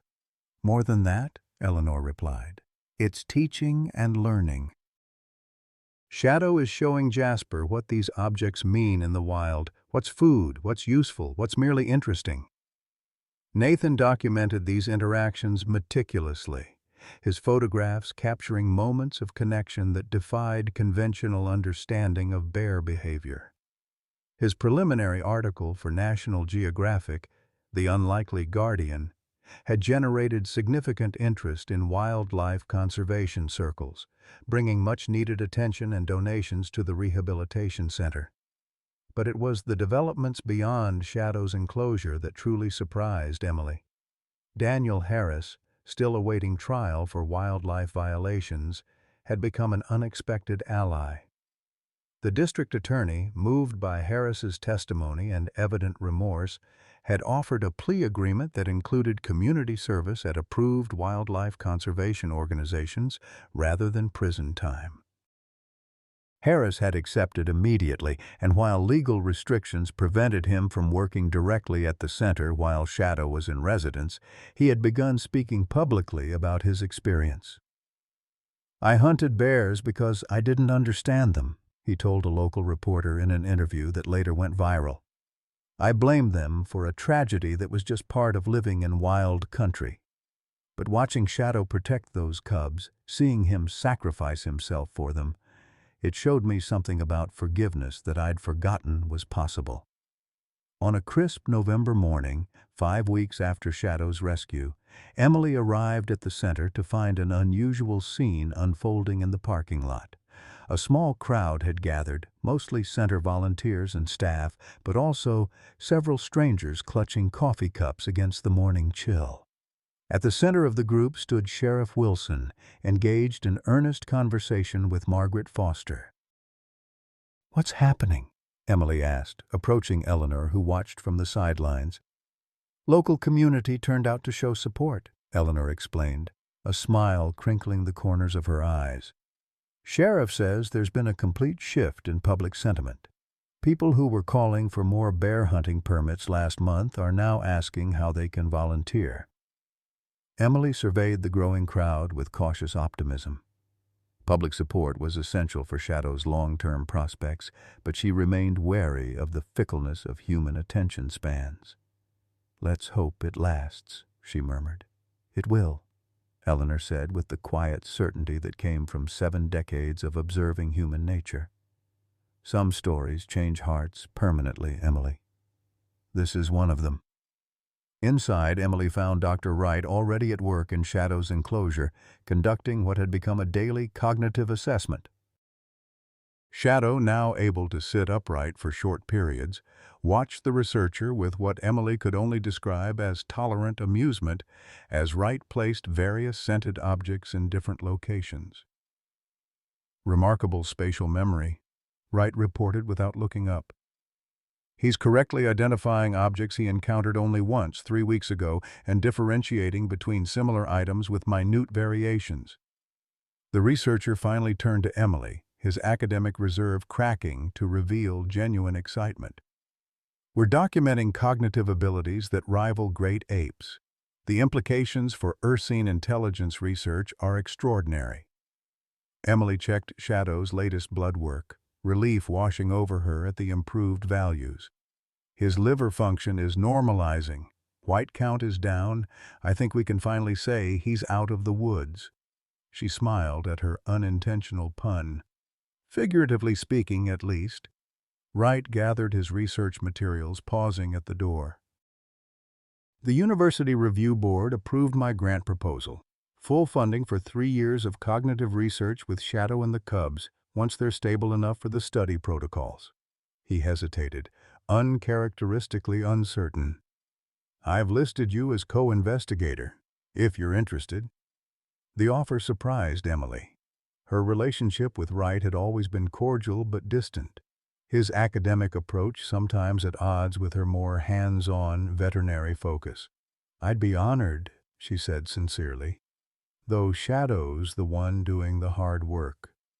As if acknowledging the comment, Shadow made the soft, chuffing sound that had become his trademark response to human conversation. The cubs immediately echoed the vocalization from their adjoining enclosure, creating a chorus that never failed to send shivers down Emily's spine. "They're talking to each other," Wright said quietly. "Actually communicating in ways we're only beginning to understand." The day progressed with the now familiar routine of medical checks, feeding, and enrichment activities. By late afternoon, Emily found herself alone with Shadow, reviewing his care plan for the coming weeks. The massive bear watched her with his intelligent gaze, occasionally glancing toward the cubs who napped contentedly in their shared space. "You're going to make it," Emily told him softly. "All three of you. Another month of recovery, then specialized rehabilitation before release back to the wild." She checked his latest surgical site, satisfied with the healing progress. "Though Dr. Wright will probably try to convince us to keep you around for his research. You've become quite the celebrity, you know." Shadow regarded her steadily, his dark eyes reflecting a depth of awareness that still unsettled her at times. Then, with deliberate movements, he extended his paw toward the small metal container placed just within his reach, the container holding James Harris's locket. It had become a ritual of sorts. Each day, Shadow would indicate the locket, and Emily would open the container to show him the contents were still safe. Today, she did the same, carefully opening the silver heart to reveal the smiling photograph inside. "Daniel's doing well," she told Shadow, as she had taken to doing during these moments. "His case is moving through the system. He asks about you every time he calls." Shadow made a soft sound, neither a growl nor a whimper, but something uniquely his own. Then he did something new. He gently pushed the locket toward the cub's enclosure with one massive claw. "You want them to have it?" Emily asked, surprised by the clear intentionality of the gesture. Shadow repeated the motion, more insistently this time. After a moment's consideration, Emily carefully secured the locket to the mesh divider where both cubs could see it. "I'm not sure I understand," she admitted, "but I'm learning to trust that you know what you're doing." That evening, as Emily prepared to leave for the night, Eleanor found her in the observation room, watching the unlikely family through the one-way glass. Shadow had positioned himself directly beside the locket, occasionally touching it with his nose while the cubs pressed close on their side of the divider. "He's showing them the boy," Eleanor said softly, "teaching them about the connection." Emily nodded, too moved to speak immediately. After a moment, she asked the question that had been haunting her for weeks. "Do you think he understands? About Daniel? About the hunting? About what happened to him?" Eleanor considered this, her weathered hands absently folding a small blanket left on the counter. "I think he understands more than we can imagine," she finally said. "Not in human terms, maybe, but in the ways that matter." She set the blanket aside and turned to face Emily directly. "What I know for certain is that he's chosen forgiveness over vengeance, chosen family over fear, chosen love over hate, which makes him wiser than most humans I've met in my 72 years. As if to punctuate Eleanor's words, a soft sound filtered through the observation window. Shadow's distinctive vocalization, now echoed by both cubs in perfect harmony. The three bears had settled for the night, their bodies positioned as close to one another as the modified enclosure would allow, the silver locket catching the dim light between them. The following morning brought an unexpected crisis. Emily arrived to find the center in controlled chaos, staff moving with urgent purpose, while Margaret Foster spoke tensely into a phone at the reception desk. "What's happening?" Emily asked the nearest technician. "Shadow collapsed around 5 a.m., the young woman replied, her face pale with worry. "Respiratory distress, elevated heart rate. Dr. Wright is with him now." Emily hurried to the recovery room, dread tightening her chest. Inside, she found Wright and two technicians working over Shadow's massive form. The bear lay unnaturally still, his breathing shallow and labored, monitors beeping warnings as his oxygen levels fluctuated dangerously. Pulmonary embolism, most likely, Wright reported grimly. Secondary complication from the prolonged immobility and trauma. We've started anticoagulants and supportive oxygen, but he didn't need to finish the sentence. They both knew the mortality statistics for large mammals with pulmonary emboli. "The cubs?" Emily asked, already moving to examine Shadow's vitals herself. "Eleanor's with them in the adjacent room." They became extremely agitated when Shadow's condition deteriorated, almost as if they sensed something was wrong. Through the next hours, Emily fought for Shadow's life with every tool and technique at her disposal. Additional IV lines were placed, medications adjusted, oxygen supplemented. Shadow remained unconscious throughout, his massive body seemingly diminished by the equipment surrounding him. In the observation room, Eleanor kept vigil with the cubs, who had refused food and remained pressed against the divider, occasionally making soft, distressed sounds. Nathan Parker had arrived with his camera, but left it unused in its bag, understanding instinctively that this was not a moment to document. By late afternoon, Shadow's condition had stabilized somewhat, though he remained critical. Emily stepped out briefly to update Eleanor and check on the cubs. "They haven't moved all day," Eleanor reported softly. "Won't eat, won't play. They just wait." Emily observed the cubs, noting their unusual stillness, the way they remained focused on the empty space where Shadow should be visible through the divider. "They know," she said, the realization hitting her with unexpected force. "They understand he's fighting for his life." "Of course they do," Eleanor replied simply. "They're family." As evening approached, bringing with it the deep purple twilight of late autumn, Shadow's monitors began to show concerning changes. His oxygen levels dropped despite supplementation, his heart rate became erratic, his body temperature fell below normal parameters. "He's failing," Wright said quietly, the clinical assessment at odds with the genuine concern in his eyes. "We should consider humane euthanasia if he continues to decline." "Not yet," Emily insisted, adjusting the medication drip with steady hands that belied her inner turmoil. "He's fought too hard to give up now." But as the hours passed, Shadow's condition continued to deteriorate despite their best efforts. By midnight, Emily found herself facing the hardest decision of her professional career. The monitors told a clear story. Shadow was suffering, his mighty body losing the battle against complications too severe to overcome. "I need some time with him," she told Wright, her voice rough with unshed tears. "And the cubs should be with him too, for the end." Wright hesitated, professional protocols warring with compassion. "It's unorthodox," he began, then stopped himself. "But nothing about this case has been orthodox from the beginning. I'll help Eleanor bring them in." With gentle care, the cubs were transported into Shadow's enclosure, the divider temporarily removed under careful supervision. Despite their usual energetic nature, both cubs approached Shadow's still form with solemn awareness, making soft sounds of distress. Emily watched through tears as Jasper, the larger cub, gently touched Shadow's face with his paw, then curled against the massive bear's side. Sierra followed, positioning herself near Shadow's head, her tiny body trembling with what could only be described as grief. "I'll get the euthanasia solution," Wright said softly, placing a comforting hand on Emily's shoulder before withdrawing to give her privacy. Alone with Shadow and the cubs, Emily allowed her professional detachment to crack at last. "I'm sorry," she whispered, stroking Shadow's thick fur.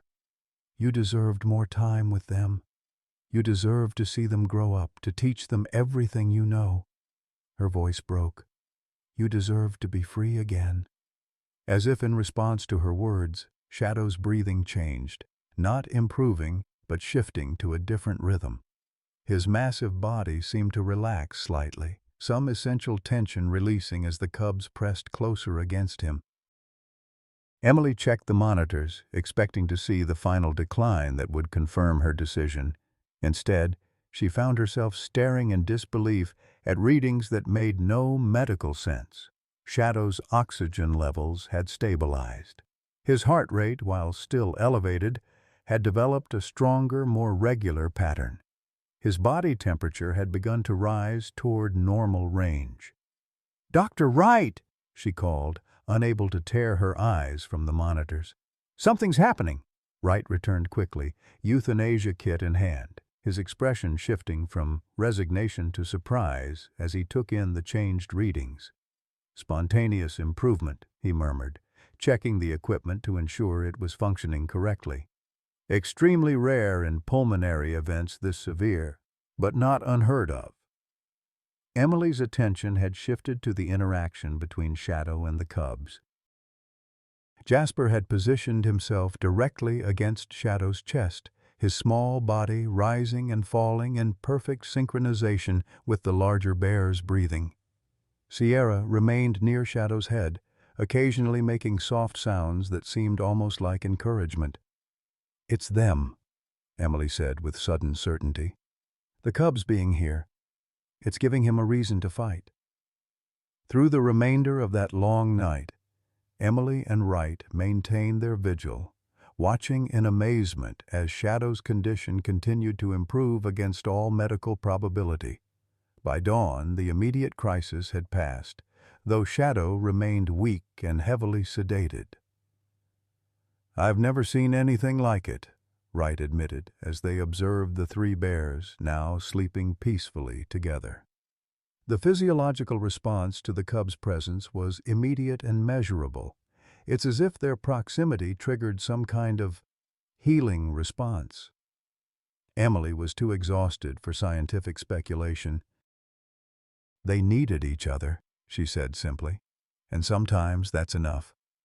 Word of Shadow's near-death experience and remarkable recovery spread quickly through the Wildlife Center and beyond. By mid-morning, local news vans had gathered in the parking lot, reporters seeking comments on what was being called the miracle bear. Margaret Foster handled the media with practiced skill, emphasizing the scientific aspects of the case while acknowledging the emotional elements that had captured public imagination. "This is an unprecedented opportunity to study ursine cognitive and emotional capabilities," she told the assembled reporters. "The Rehabilitation Center is committed to ensuring these bears receive the care they need while contributing to our scientific understanding of these remarkable animals." In the days that followed, Shadow regained strength with surprising speed. The cubs remained with him constantly, their presence seeming to accelerate his healing in ways that defied conventional medical explanation. Nathan's photographs of the three bears, particularly one showing Jasper and Sierra sleeping curled against Shadow's massive form, appeared in publications worldwide, accompanied by the evolving story of their unlikely bond.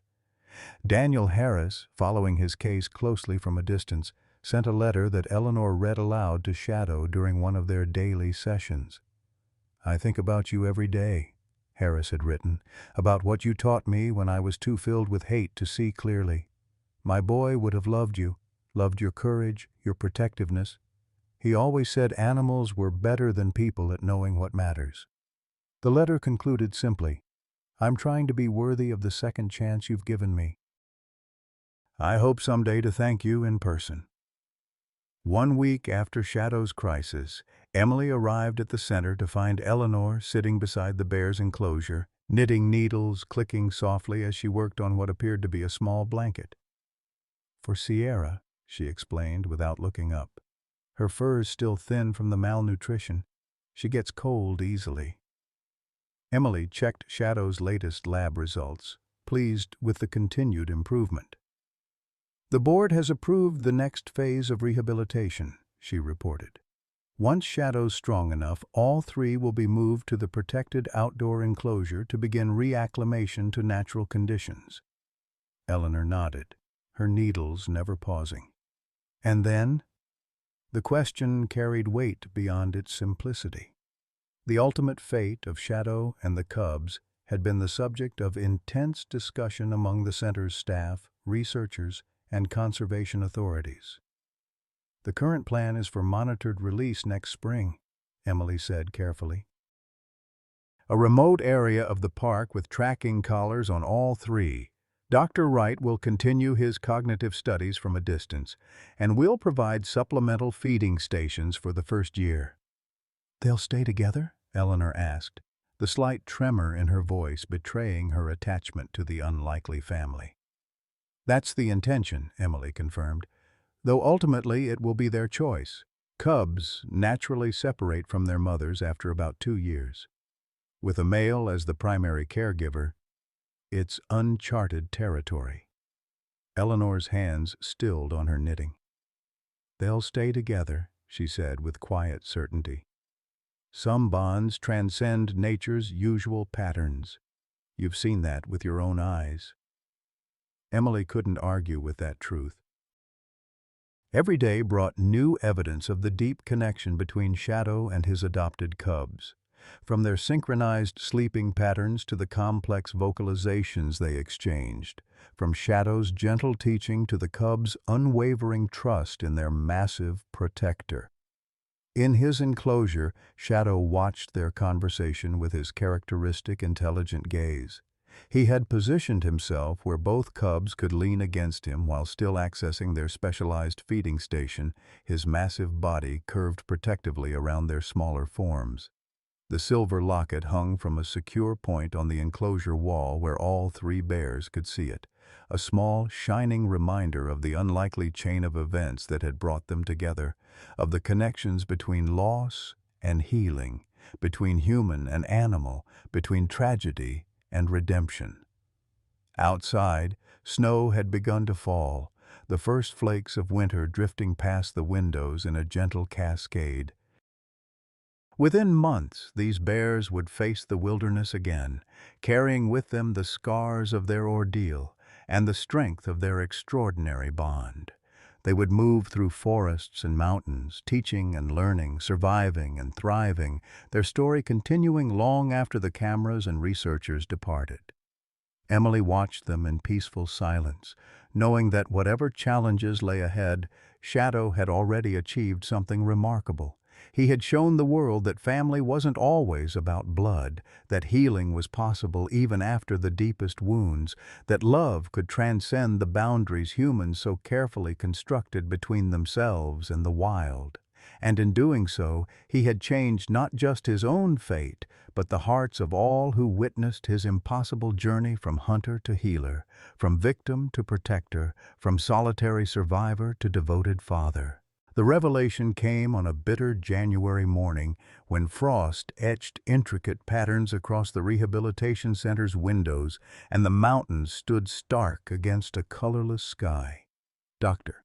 Thomas Wright burst into Emily's office without knocking, his typically disheveled appearance even more pronounced than usual, his eyes wide with excitement behind smudged glasses. "The DNA results," he announced, brandishing a folder of papers. "Full genomic sequencing on all three bears. I've been waiting for this for weeks." Emily looked up from her computer where she'd been drafting Shadow's latest medical update. "And?" Wright dropped the folder on her desk, flipping it open to reveal pages of technical data and genetic markers. "It's confirmed. The male cub, Jasper, is definitely offspring of the bear that attacked the Harris family. Mitochondrial DNA markers are conclusive." He pointed to a highlighted section. "But here's where it gets truly extraordinary. Shadow's DNA shows a statistically significant match to the Harris bear as well." Emily frowned, trying to process this information. "What are you saying exactly?" "They were related," Wright explained, his voice quickening with academic excitement. "Shadow and the female that attacked the Harris family. They shared genetic markers consistent with siblings or half-siblings. The implication settled over Emily like a physical weight. Shadow was protecting his niece or nephew, she said softly, not just a random orphaned cub. Exactly, Wright exclaimed. He wasn't defying natural instincts at all. He was following a deeper biological imperative to protect his own genetic line. He began pacing the small office, ideas tumbling out in his enthusiasm.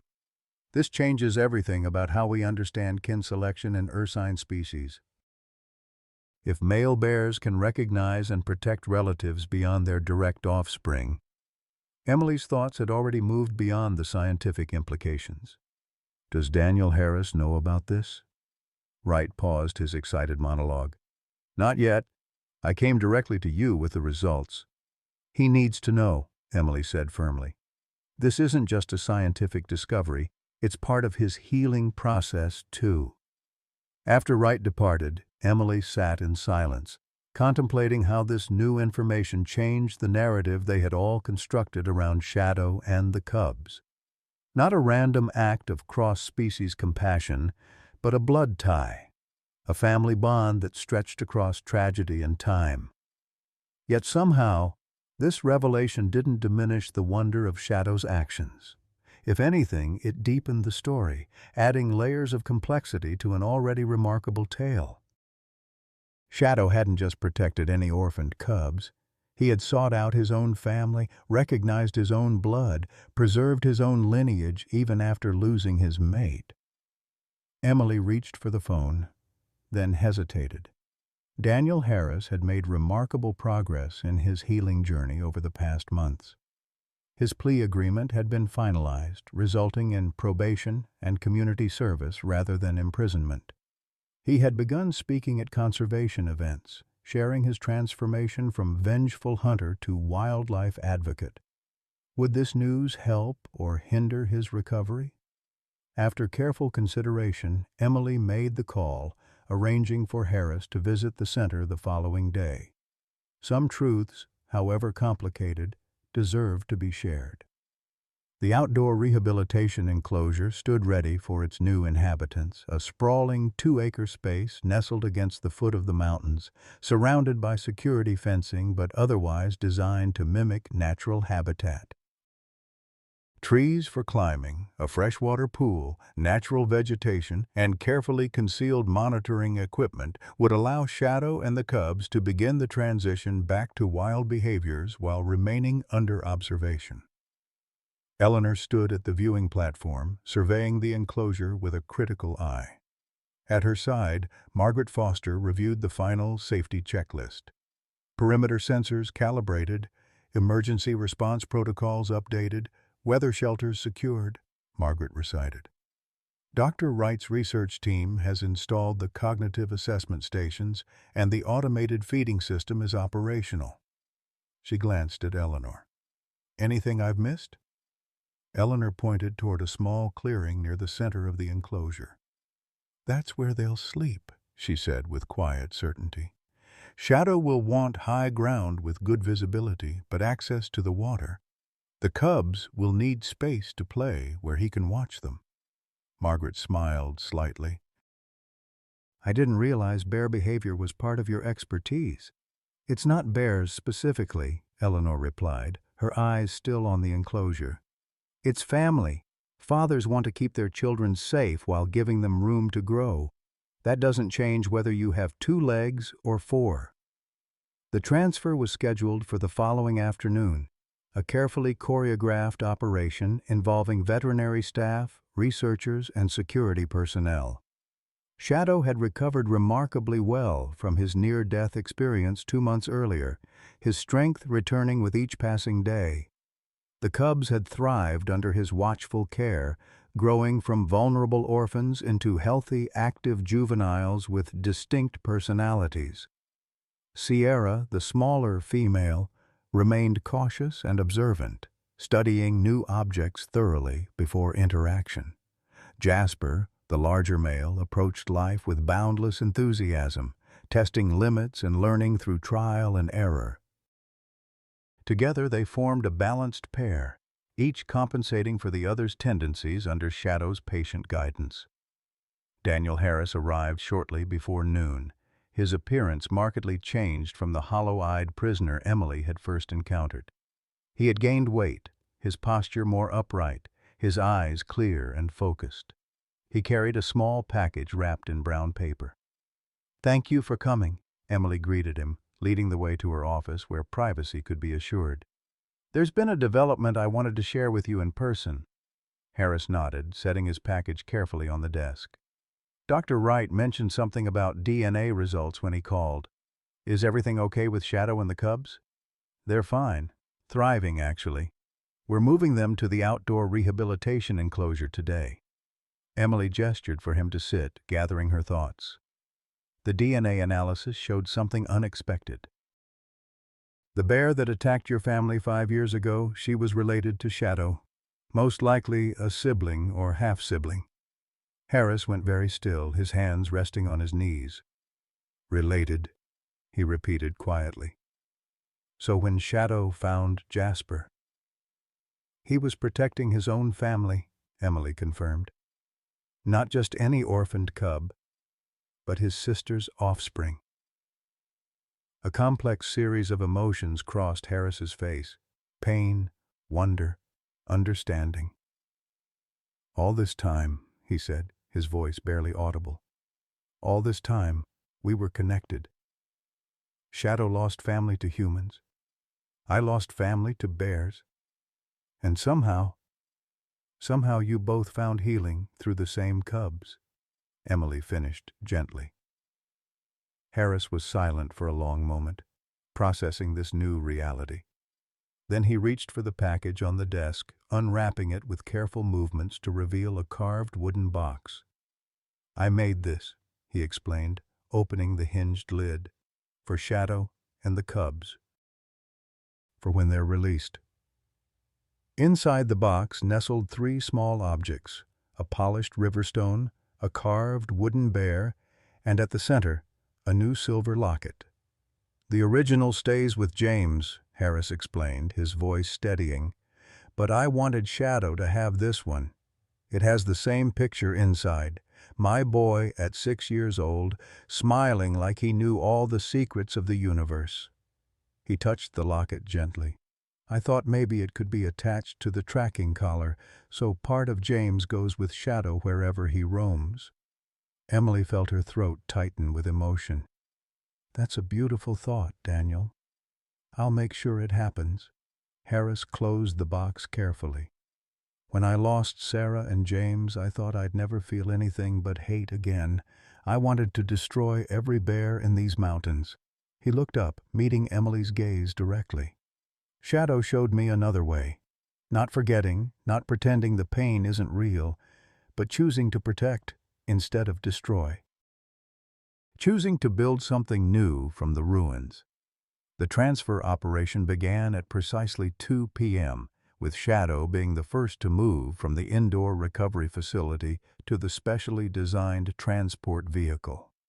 Despite his massive size and natural wild instincts, the great bear entered the reinforced carrier with surprising cooperation, as if understanding the purpose behind the human activity surrounding him. "He knows this is the next step toward freedom," Eleanor observed from her position near the loading area, where she supervised the preparation of the cubs for their own journey. The cubs proved more challenging, their youthful energy making them reluctant to enter the transport carriers. Sierra finally settled after Eleanor placed a small blanket she had knitted inside the carrier, the familiar scent seeming to reassure the young bear. Jasper required more persuasion, only entering his carrier when technicians placed it directly adjacent to Shadow's larger transport unit, allowing the adult bear's reassuring presence to calm the reluctant cub. A small procession of vehicles made the short journey to the outdoor enclosure, where media representatives and a select group of donors had gathered to witness the historic transition. Nathan Parker positioned himself strategically, camera ready to capture what would become the next chapter in Shadow's remarkable story. Emily supervised the final medical checks before release, administering a mild sedative to Shadow to ease the transition and reduce stress. "This is a critical moment," she explained to the assembled staff. "The move from controlled indoor environment to semi-wild conditions represents significant stress.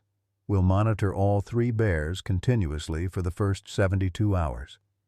The release itself was anticlimactic in its simplicity. The transport carriers were positioned at the enclosure's entrance, doors aligned with the specially designed passageway. When the carriers were opened, the cubs emerged first, cautious but curious, their noses working overtime to process the flood of new scents. They moved a short distance into the enclosure before stopping, clearly waiting for Shadow. The massive bear emerged more slowly, his movements deliberate as he assessed the new environment. The afternoon sun illuminated his powerful frame, highlighting the silver tips of his fur and the remarkable recovery he had made from near-fatal injuries. He paused at the entrance, surveying the enclosure with intelligent eyes, then made a soft chuffing sound that immediately brought the cubs back to his side. Together, the unlikely family took their first steps into their new home, Shadow leading the way with the cubs following closely. They moved with purpose toward the very clearing Eleanor had identified earlier, where Shadow conducted a methodical inspection before settling himself on a slight rise overlooking the water feature. "Remarkable," Dr. Wright murmured, already taking notes on a tablet. "He's establishing territory and security parameters exactly as he would in the wild, but with modifications to account for the cubs' presence." The gathered observers watched in respectful silence as Shadow guided the cubs through an exploration of the enclosure, demonstrating which plants were edible, which areas offered the best protection, how to approach the water safely. His patience seemed limitless, his attention divided equally between teaching and vigilance. As twilight approached and the visitors gradually departed, Emily found herself alone on the observation platform with Eleanor, Daniel Harris, and Nathan. Below them, Shadow had settled for the evening in exactly the spot Eleanor had predicted, his massive body positioned to shield the cubs from the prevailing wind while maintaining clear sight lines to all approaches. "I've been photographing wildlife for 30 years, Nathan said quietly, lowering his camera. "Bears, wolves, lions, predators of all kinds, but I've never seen anything like this. The intentionality, the awareness, the tenderness." Daniel nodded, his expression solemn as he watched Shadow gently guide Sierra back toward the sheltered sleeping area when she wandered too far. "He's a better father than many humans I've known," he said simply. "Better than I would have been, if I'd had the chance." Eleanor placed a weathered hand on Daniel's arm. "Don't sell yourself short, young man. Good fathers come in all forms, some with 2 legs, some with 4. What matters is the love behind the teaching."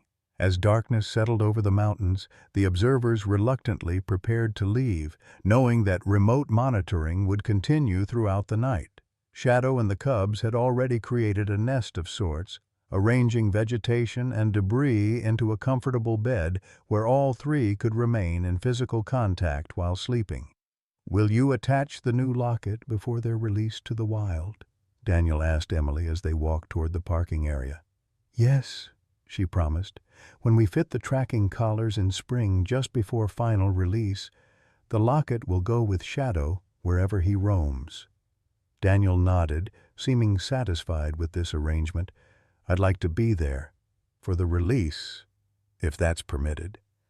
"I think that would be appropriate," Emily said. "You're part of their story now, just as they're part of yours." The winter months passed in a rhythm of observation and documentation as Shadow and the cubs adapted to their semi-wild environment. Dr. Wright's research team gathered unprecedented data on cognition, communication, and social bonding, while Emily and her medical staff monitored the bear's physical health with minimal intervention. The public's fascination with Shadow's story continued unabated, fueled by Nathan's powerful photographs and articles that appeared in national and international publications. Donations flowed into the rehabilitation center, allowing for expanded facilities and additional staff. A waiting list formed for the educational programs that featured Shadow's story as a centerpiece for conservation awareness. Daniel Harris completed his community service hours and began working part-time with a wilderness therapy program for troubled youth, sharing his journey from grief and rage to healing and purpose. He visited the rehabilitation center regularly, always maintaining a respectful distance from the bears, but watching their progress with evident emotion. By early April, with spring beginning to transform the landscape, the final preparations for release were underway.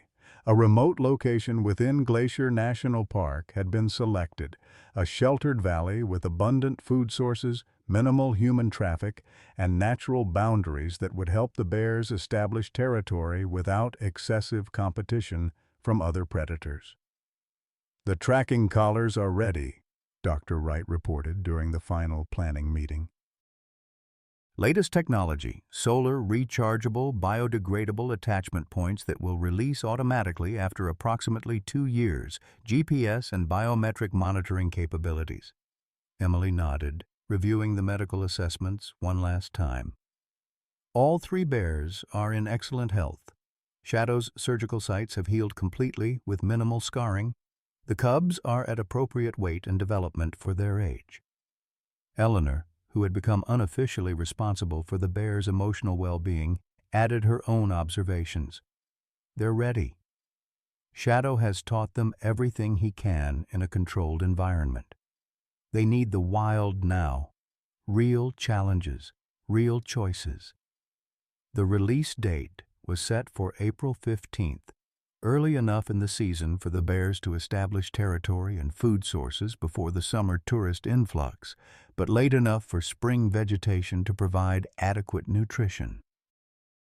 A small team would handle the final transport and release, with Nathan Parker documenting the event for posterity. The night before the scheduled release, Emily found herself drawn back to the observation platform, watching Shadow and the cubs in the moonlight. The massive bear seemed restless, pacing the perimeter of the enclosure with greater frequency than usual, occasionally pausing to gaze toward the distant mountains as if sensing the impending change. "He knows," came Eleanor's voice from behind her. The older woman joined Emily at the railing, her presence familiar and comforting in the darkness. "Animals always know when something important is about to happen." "Do you think we're doing the right thing?" Emily asked, voicing the doubt that had been growing within her for weeks. "Releasing them together like this, it's unprecedented. Male bears don't typically stay with cubs in the wild." Eleanor considered this, her lined face thoughtful in the moonlight. "Shadow has already shown us a dozen things male bears don't typically do," she pointed out.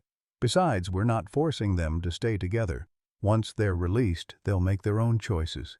That's the gift we're giving them, freedom to choose their own path." Below them, Shadow had returned to the cubs, who greeted him with playful enthusiasm despite the late hour.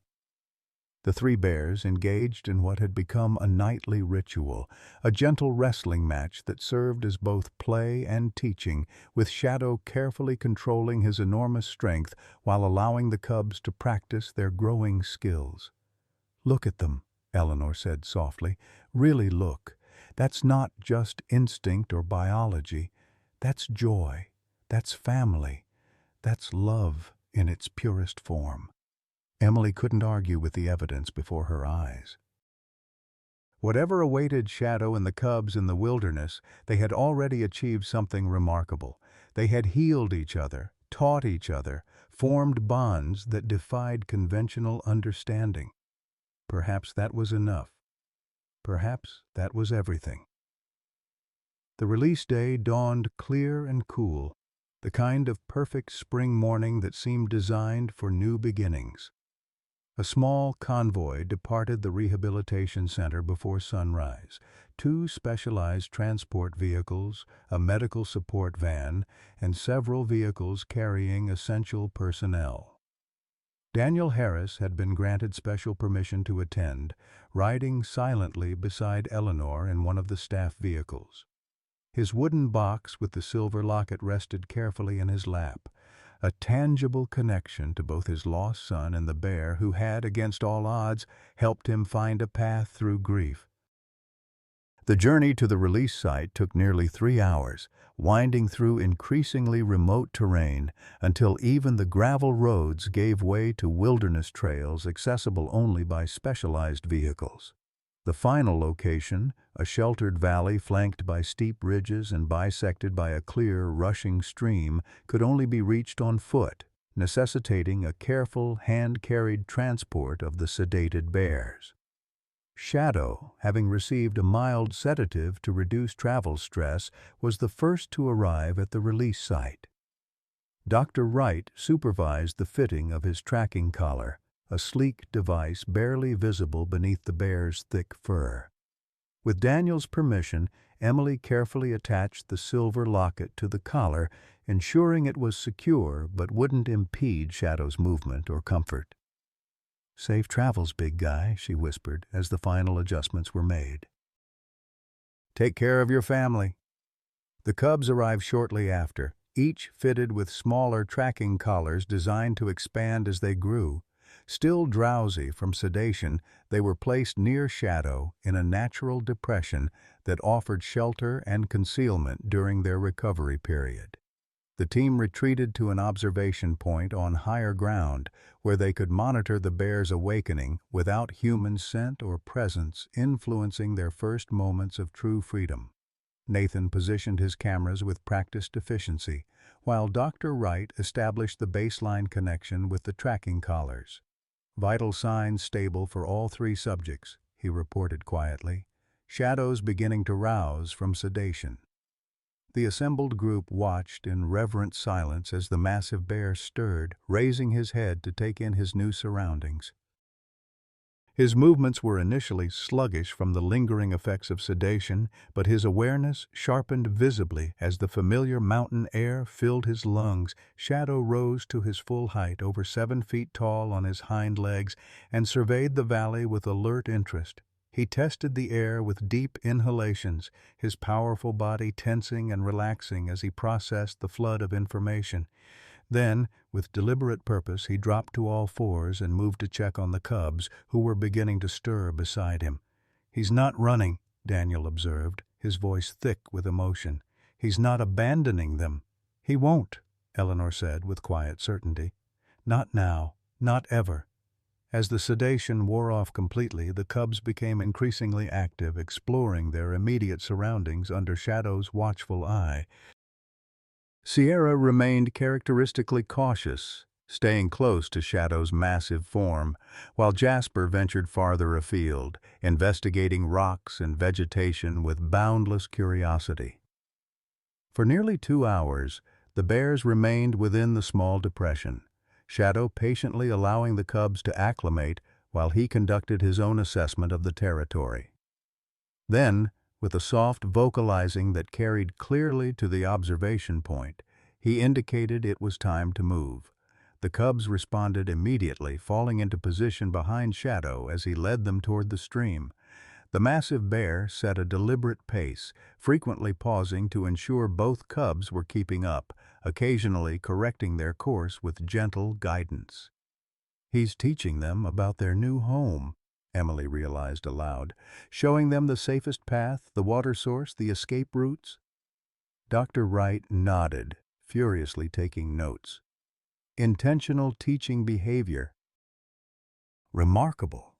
At the stream's edge, Shadow demonstrated fishing techniques, his massive paws darting into the clear water with surprising speed and precision. The cubs watched attentively, then attempted their own clumsy versions of the skill, earning patient correction from their adoptive father.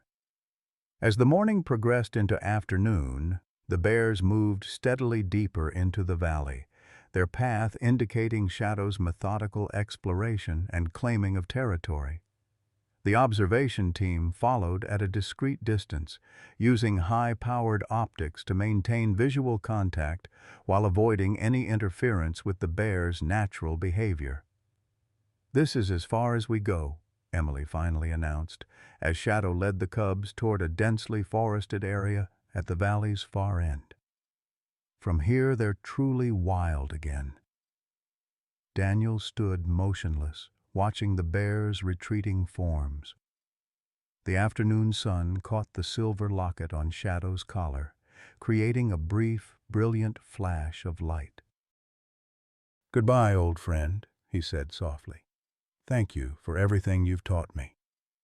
As if in response, Shadow paused at the forest's edge, turning to look back toward the humans one final time. His gaze seemed to find Daniel specifically, holding for a long moment before the massive bear made his distinctive chuffing sound. Then, with a fluid motion that belied his enormous size, Shadow turned and disappeared into the forest, the cubs following closely behind. The tracking data would continue to flow, providing insights into the bear's movements, health, and behavior for years to come. Researchers would document their progress, conservation officers would monitor their safety, and the public would follow their story through carefully managed updates and educational programs. But in that moment, as the last glimpse of black fur vanished among the trees, something more important than data had been achieved, something that transcended research protocols and conservation metrics. Something about healing, about family, about the remarkable capacity for love that existed beyond the boundaries of species and circumstance. "They're going to be okay," Eleanor said, placing a gentle hand on Daniel's shoulder. "All three of them." Daniel nodded, unable to speak through the tightness in his throat. After a moment, he reached up to cover Eleanor's hand with his own, the gesture acknowledging a shared understanding that went beyond words. As the observation team packed their equipment and prepared for the journey back, Emily found herself lingering, her gaze fixed on the point where Shadow and the cubs had disappeared. The tracking monitor showed they were still moving, establishing territory in the dense forest that would become their new home. "Safe journey," she whispered toward the silent trees. "Live wild and free." In the forest beyond human sight, Shadow led his cubs toward a future unknown but full of possibility. The silver locket caught the dappled sunlight as he moved, a small, shining reminder of the connections that bound them all, bear to human, past to future, lost to healing. The story of Shadow and his cubs would continue, written not in words but in paw prints across wilderness, in lessons passed from one generation to the next, in the quiet triumph of love over hatred, of family forged through choice rather than blood. And perhaps in the end that was the greatest lesson Shadow had to teach, that even in the wildest hearts, in the darkest moments, in the deepest grief, there remained the capacity for something miraculous, the capacity to protect, to nurture, to forgive, the capacity to love. One year passed, then another, the seasons turning in their ancient rhythm across the mountains and valleys of Glacier National Park. The tracking data from Shadow and the cubs told a remarkable story, one that defied conventional wildlife patterns and continued to astonish researchers around the world.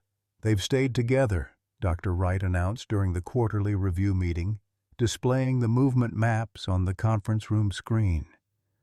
2 years post-release, and they're still functioning as a family unit. The cubs, now juveniles, have remained within Shadow's territory rather than dispersing, as would be typical at this age. Emily studied the colorful tracking lines that represented each bear's movements through the wilderness. Shadow's territory had stabilized at approximately 40 square miles, larger than average for a male black bear, but strategically chosen to include diverse food sources and natural boundaries. Within this territory, Sierra and Jasper had established smaller, overlapping ranges while maintaining regular contact with their adoptive father. "Are they thriving?" Eleanor asked from her seat near the window. At 74, she had officially retired from volunteer duties at the rehabilitation center. But no one would dream of conducting these reviews without her presence. Dr. Wright nodded, his academic reserve softening with genuine enthusiasm. Beyond all expectations, Shadow has maintained optimal body weight through seasonal variations. Both cubs, he caught himself, both juveniles have grown at accelerated rates compared to standard development curves. Sierra has actually outpaced her brother in recent months. The success of the Shadow Project, as it had come to be known in conservation circles, had transformed the Montana Wildlife Rehabilitation Center. Donations and grants had poured in, allowing for expanded facilities, additional staff, and innovative research programs. The educational outreach based on Shadow's story had reached thousands of schoolchildren and adults, changing perceptions about predator species and wilderness conservation. Daniel Harris had become an unexpected part of this transformation. Following the completion of his probation, he had accepted a position as Community Outreach Coordinator for the center, sharing his journey from hunter to conservationist with audiences across the country. His personal connection to Shadow's story lent powerful authenticity to his message about healing and redemption. "We've had a development," Emily announced as the meeting continued. "The National Park Service has approved our proposal for the observation blind near Shadow's primary denning area." This news was met with murmurs of approval from the assembled team. The carefully designed blind would allow researchers to observe Shadow and the juveniles during critical periods without disturbance, gathering data that remote tracking alone couldn't provide. "Construction begins next month," Emily continued. "It will be completed well before the fall denning season, giving the bears time to acclimate to the structure before winter." As the meeting concluded and the team dispersed to their various responsibilities, Emily found herself reviewing photographs from the first days after Shadow's rescue. The images captured a critically injured bear fighting for survival, two malnourished cubs clinging to life, and a team of humans determined to give them a chance against overwhelming odds. The contrast with recent trail camera images couldn't have been more striking. Shadow now moved through his territory with powerful confidence, his massive frame perfectly adapted to the wilderness he commanded. Sierra had developed into a sleek, agile hunter with her father's distinctive silver-tipped ears. Jasper, slightly larger and darker, displayed remarkable problem-solving abilities that had been documented through specialized research stations placed throughout their range. "Penny, for your thoughts," came Eleanor's voice from the doorway. She entered Emily's office with her characteristic quiet grace, settling into the visitor's chair with a soft sigh. "Just marveling at how far they've come," Emily replied, turning the computer screen so Eleanor could see the images. "When we found them, I wasn't sure any of them would survive the first night." Eleanor studied the photographs with a fond smile. Life has a way of surprising us, especially when love is involved. The construction of the observation blind proceeded on schedule, a marvel of camouflaged engineering that blended seamlessly into the landscape while providing essential research capabilities. Solar-powered cameras, sound recording equipment, and climate monitoring systems were carefully integrated into the structure, which was positioned with sight lines to Shadow's preferred denning area. By early September, with the first hints of autumn touching the highest elevations, the facility was ready for its inaugural observation session. Emily, Dr. Wright, and Nathan Parker made the journey into the wilderness, accompanied by Daniel Harris, whose knowledge of the terrain had proven invaluable during the construction phase. The tracking data shows all three bears within 2 miles of this location, Dr. Wright reported as they settled into the blind. Based on previous movement patterns, they should pass through this area within the next 24-48 hours. The wait proved shorter than anticipated. Just before dusk on the first day, the radio receiver picked up Shadow's tracking signal approaching from the east. The observation team fell silent, cameras and recording equipment activated as they prepared for their first direct sighting of the bears since the release 2 years earlier. Shadow appeared first, emerging from the tree line with the same fluid grace that had always characterized his movements. Now, in his prime, at approximately 17 years old, he presented a magnificent figure, massive yet perfectly proportioned, his black coat gleaming with health in the fading light. The tracking collar remained in place, the silver locket still visible against his thick fur. Daniel inhaled sharply at the sight, his hand instinctively moving to touch the matching locket he wore around his own neck. "He's even bigger than I remembered," he whispered. Emily nodded, too moved for words as she observed the bear who had changed all their lives. Shadow paused in a small clearing, testing the air with deep inhalations, his posture alert but relaxed. Then he made the distinctive chuffing sound they had documented so many times before, a call to his family. Sierra responded first, appearing from a different direction than her father. Now, a young adult at approximately 3 years old, she moved with lithe confidence, her smaller frame belying the strength evident in each graceful motion. She approached Shadow directly, greeting him with a gentle touch of her muzzle to his, a gesture of recognition and affection that Dr. Wright frantically documented. "Extraordinary," he murmured. "Adult female-male interaction outside of mating season with clear social bonding indicators." Jasper arrived moments later, slightly larger than his sister and with the distinctive blue-black coat that marked his different parentage. Where Sierra's greeting had been gentle, Jasper's was exuberant, a playful approach that included a mock challenge, to which Shadow responded with tolerant patience, easily deflecting the younger bear's antics. For nearly an hour, the observation team watched in reverent silence as the 3 bears interacted in the clearing. They shared a discovered cache of late summer berries, engaged in what appeared to be social grooming, and communicated through a complex series of vocalizations and body language that defied standard ursine behavior patterns. "It's not just that they've stayed together," Nathan observed quietly, his camera capturing each precious moment. "It's that they've created something entirely new, a family structure that shouldn't exist according to everything we thought we knew about black bears." As darkness settled over the mountains, Shadow led Sierra and Jasper toward a sheltered overhang that had become one of his regular resting places. The 3 bears arranged themselves in a familiar pattern, Shadow creating a protective barrier with his massive body, the younger bears nestled close against him despite being fully capable of independent survival. The observation team maintained their vigil through the night, the specialized equipment continuing to gather data even as the humans occasionally dozed.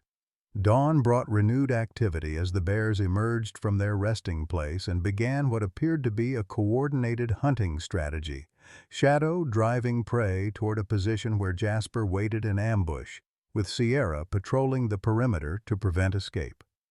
"The level of cooperation is unprecedented," Dr. Wright noted, his academic demeanor giving way to undisguised wonder. "They're hunting as a unit, with clear role differentiation and apparent pre-planning." "They're working together because they're stronger together," Daniel said simply. "They figured out what some humans never learn." The observation session continued for 5 days, yielding data that would fuel research papers and conservation strategies for years to come.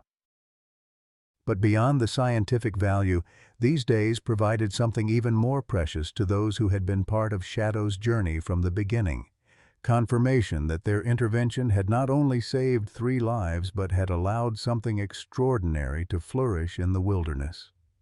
On the final evening, as the team prepared for their departure the following morning, Daniel requested a private moment in the observation blind.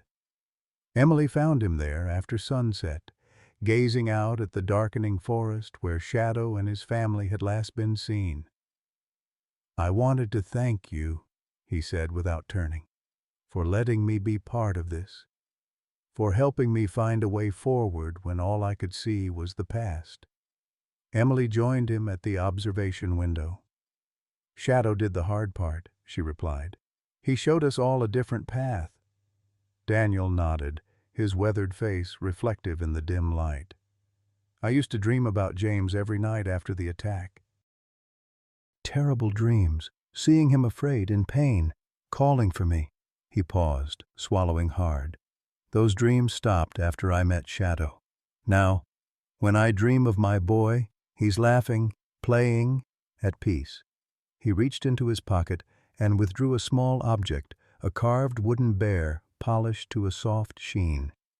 I've been making these, one for each month since Shadow's release. I leave them at special places in the park, spots where families gather, where children play. No explanation, just the carving. A faint smile touched his lips. Maybe it's foolish, but it feels like a way to connect James to this story, to make him part of the healing. Emily studied the carving. The detail was exquisite, capturing Shadow's distinctive posture and protective stance. It's beautiful, Daniel, and I think James would be proud of the man you've become. The journey back to civilization brought them from wilderness silence to the incessant connectivity of modern life. Emily's phone filled with messages as soon as they reached signal range, most routine center business, but one that caused her to pause mid-stride on the mountain trail. "Everything okay?" Eleanor asked, noting her sudden stillness. Emily looked up from the screen, her expression complicated. "It's from Dr. Abernathy at the University of Montana. They've been analyzing the vocalization recordings we've sent over the past 2 years. She hesitated, as if struggling to find the right words. They've identified 57 distinct vocalizations between Shadow and the cubs. Cubs, juveniles now. That's more than double the previously documented vocal range for black bears. "Meaning what exactly?" Daniel asked. "Meaning they're talking to each other," Emily explained, still processing the implications herself. "Not just signaling danger or aggression or mating availability. They're communicating complex information. Family-specific communications that they've developed together." The news settled over the group as they continued their descent toward the waiting vehicles. Shadow and his adopted cubs hadn't just defied biological expectations by remaining together. They had developed their own language, their own culture, their own way of being family. The autumn colors were reaching their peak when the observation team returned to the blind for the critical denning period.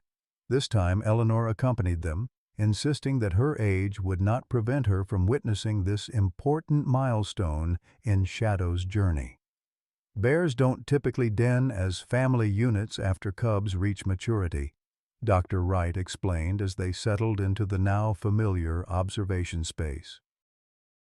If Sierra and Jasper choose to den with Shadow for a third winter, it would represent a fundamental shift in our understanding of black bear social structures.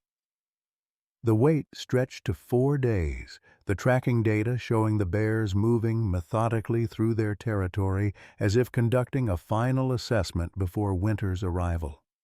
When they finally appeared in the observation area, all 3 were noticeably heavier than during the summer session, their bodies naturally prepared for the coming months of hibernation. Shadow led the way to the prime denning site he had used the previous winter, a natural cave formation with southern exposure and excellent drainage.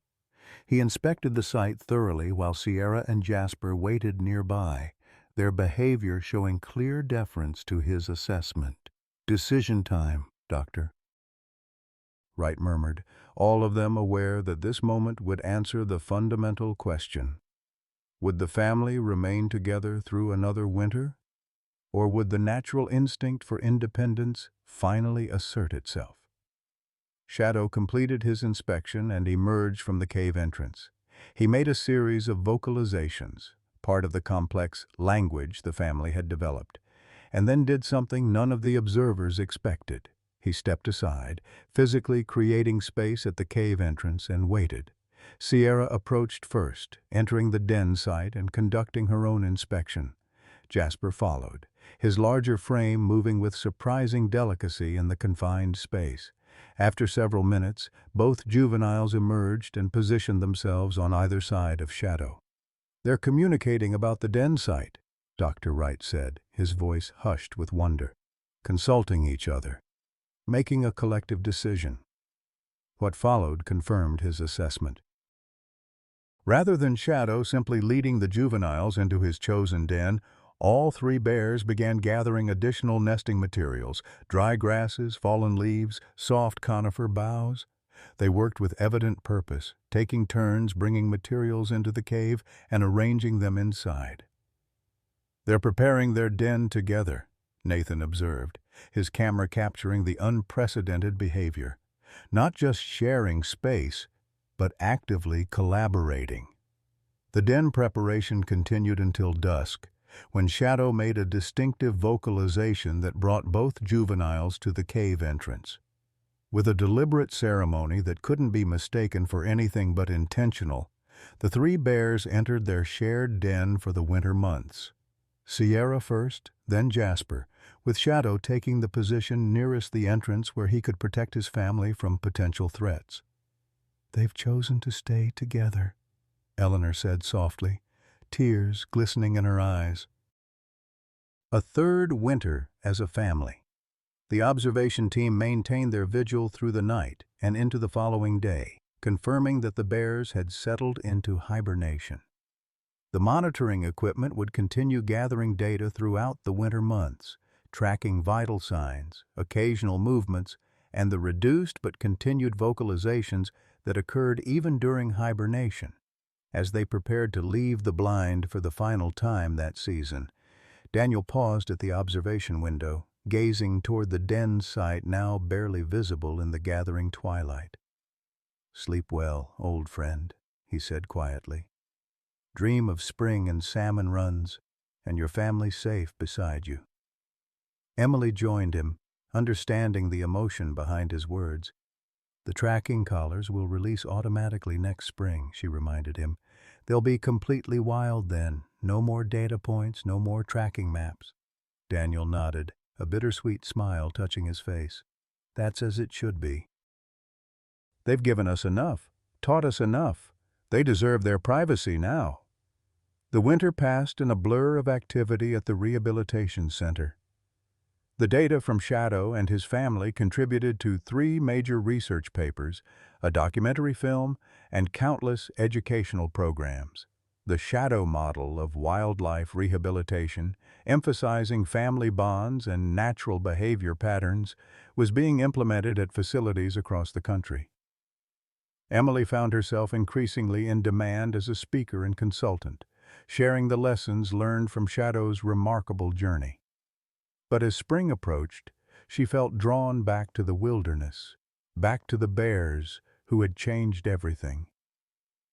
"One last observation session," she proposed during a planning meeting in early April. "After the collars' release, just to see them truly wild, truly free." The proposal was quickly approved, with Daniel, Eleanor, Dr. Wright, and Nathan all insisting on joining what would likely be their final direct encounter with Shadow and his family. They timed their expedition carefully, using the last transmissions from the tracking collars to identify when the bears had emerged from hibernation and resumed active movement through their territory. The biodegradable attachment points would release the collars approximately 2 weeks after hibernation ended, a carefully calculated timeline designed to ensure the bears were fully active before losing the lightweight devices. The observation team reached the blind 3 days before the scheduled collar release, settling in for what Eleanor called their graduation ceremony. "They don't need our monitoring anymore," she explained to a new research assistant who had joined the expedition. "They've proven they can thrive on their own terms. Now they get to live their lives without our electronic eyes watching every move." The spring forest teemed with renewed life, early wildflowers pushing through the last patches of snow, birds establishing territories with exuberant songs, the fresh green of new growth softening the landscape. Shadow and his family emerged from their winter den into this abundance, their movements initially sluggish but gaining vigor with each passing day. They've lost the expected percentage of body weight during hibernation, Dr. Wright noted, reviewing the final data transmissions. But all vital signs indicate excellent health. Sierra has shown particularly strong recovery metrics. On the morning of the collar release, the observation team gathered with a sense of ceremonial anticipation. The release mechanism was automatic, triggered by a pre-programmed timer, but the moment carried emotional significance beyond the technical details. Collars set to release at approximately 10:42 a.m., Dr. Wright announced, checking his equipment one final time. Last data transmission shows all three bears within half a mile of this location. They appeared just after 10:30, Shadow leading, with Sierra and Jasper flanking him in a formation they had adopted for open terrain travel. All three looked magnificent in the spring sunlight, their winter coats beginning to shed in patches but still thick and healthy. "Look at them," Eleanor whispered, her weathered hand gripping Emily's arm. "Just look at what they've become." Shadow guided his family to a small meadow near a stream, prime foraging territory where tender spring vegetation was already emerging. The bears moved with practiced coordination, Sierra investigating one section while Jasper explored another, Shadow maintaining a watchful position with sight lines to both juveniles. At precisely 10:42, a small LED on Dr. Wright's receiver confirmed the activation of the release mechanism. Through high-powered binoculars, Emily watched as Shadow's collar loosened and fell away, landing softly in the spring grass. The silver locket caught the sunlight as it settled with the discarded collar. Sierra's collar released seconds later, followed by Jasper's. All three bears paused, seeming to register the sudden absence of the lightweight devices they had carried for 2 years. Shadow approached his fallen collar, sniffing it curiously before using one massive paw to turn it over, exposing the silver locket. "He recognizes it," Daniel said, his voice thick with emotion. "He knows what it is."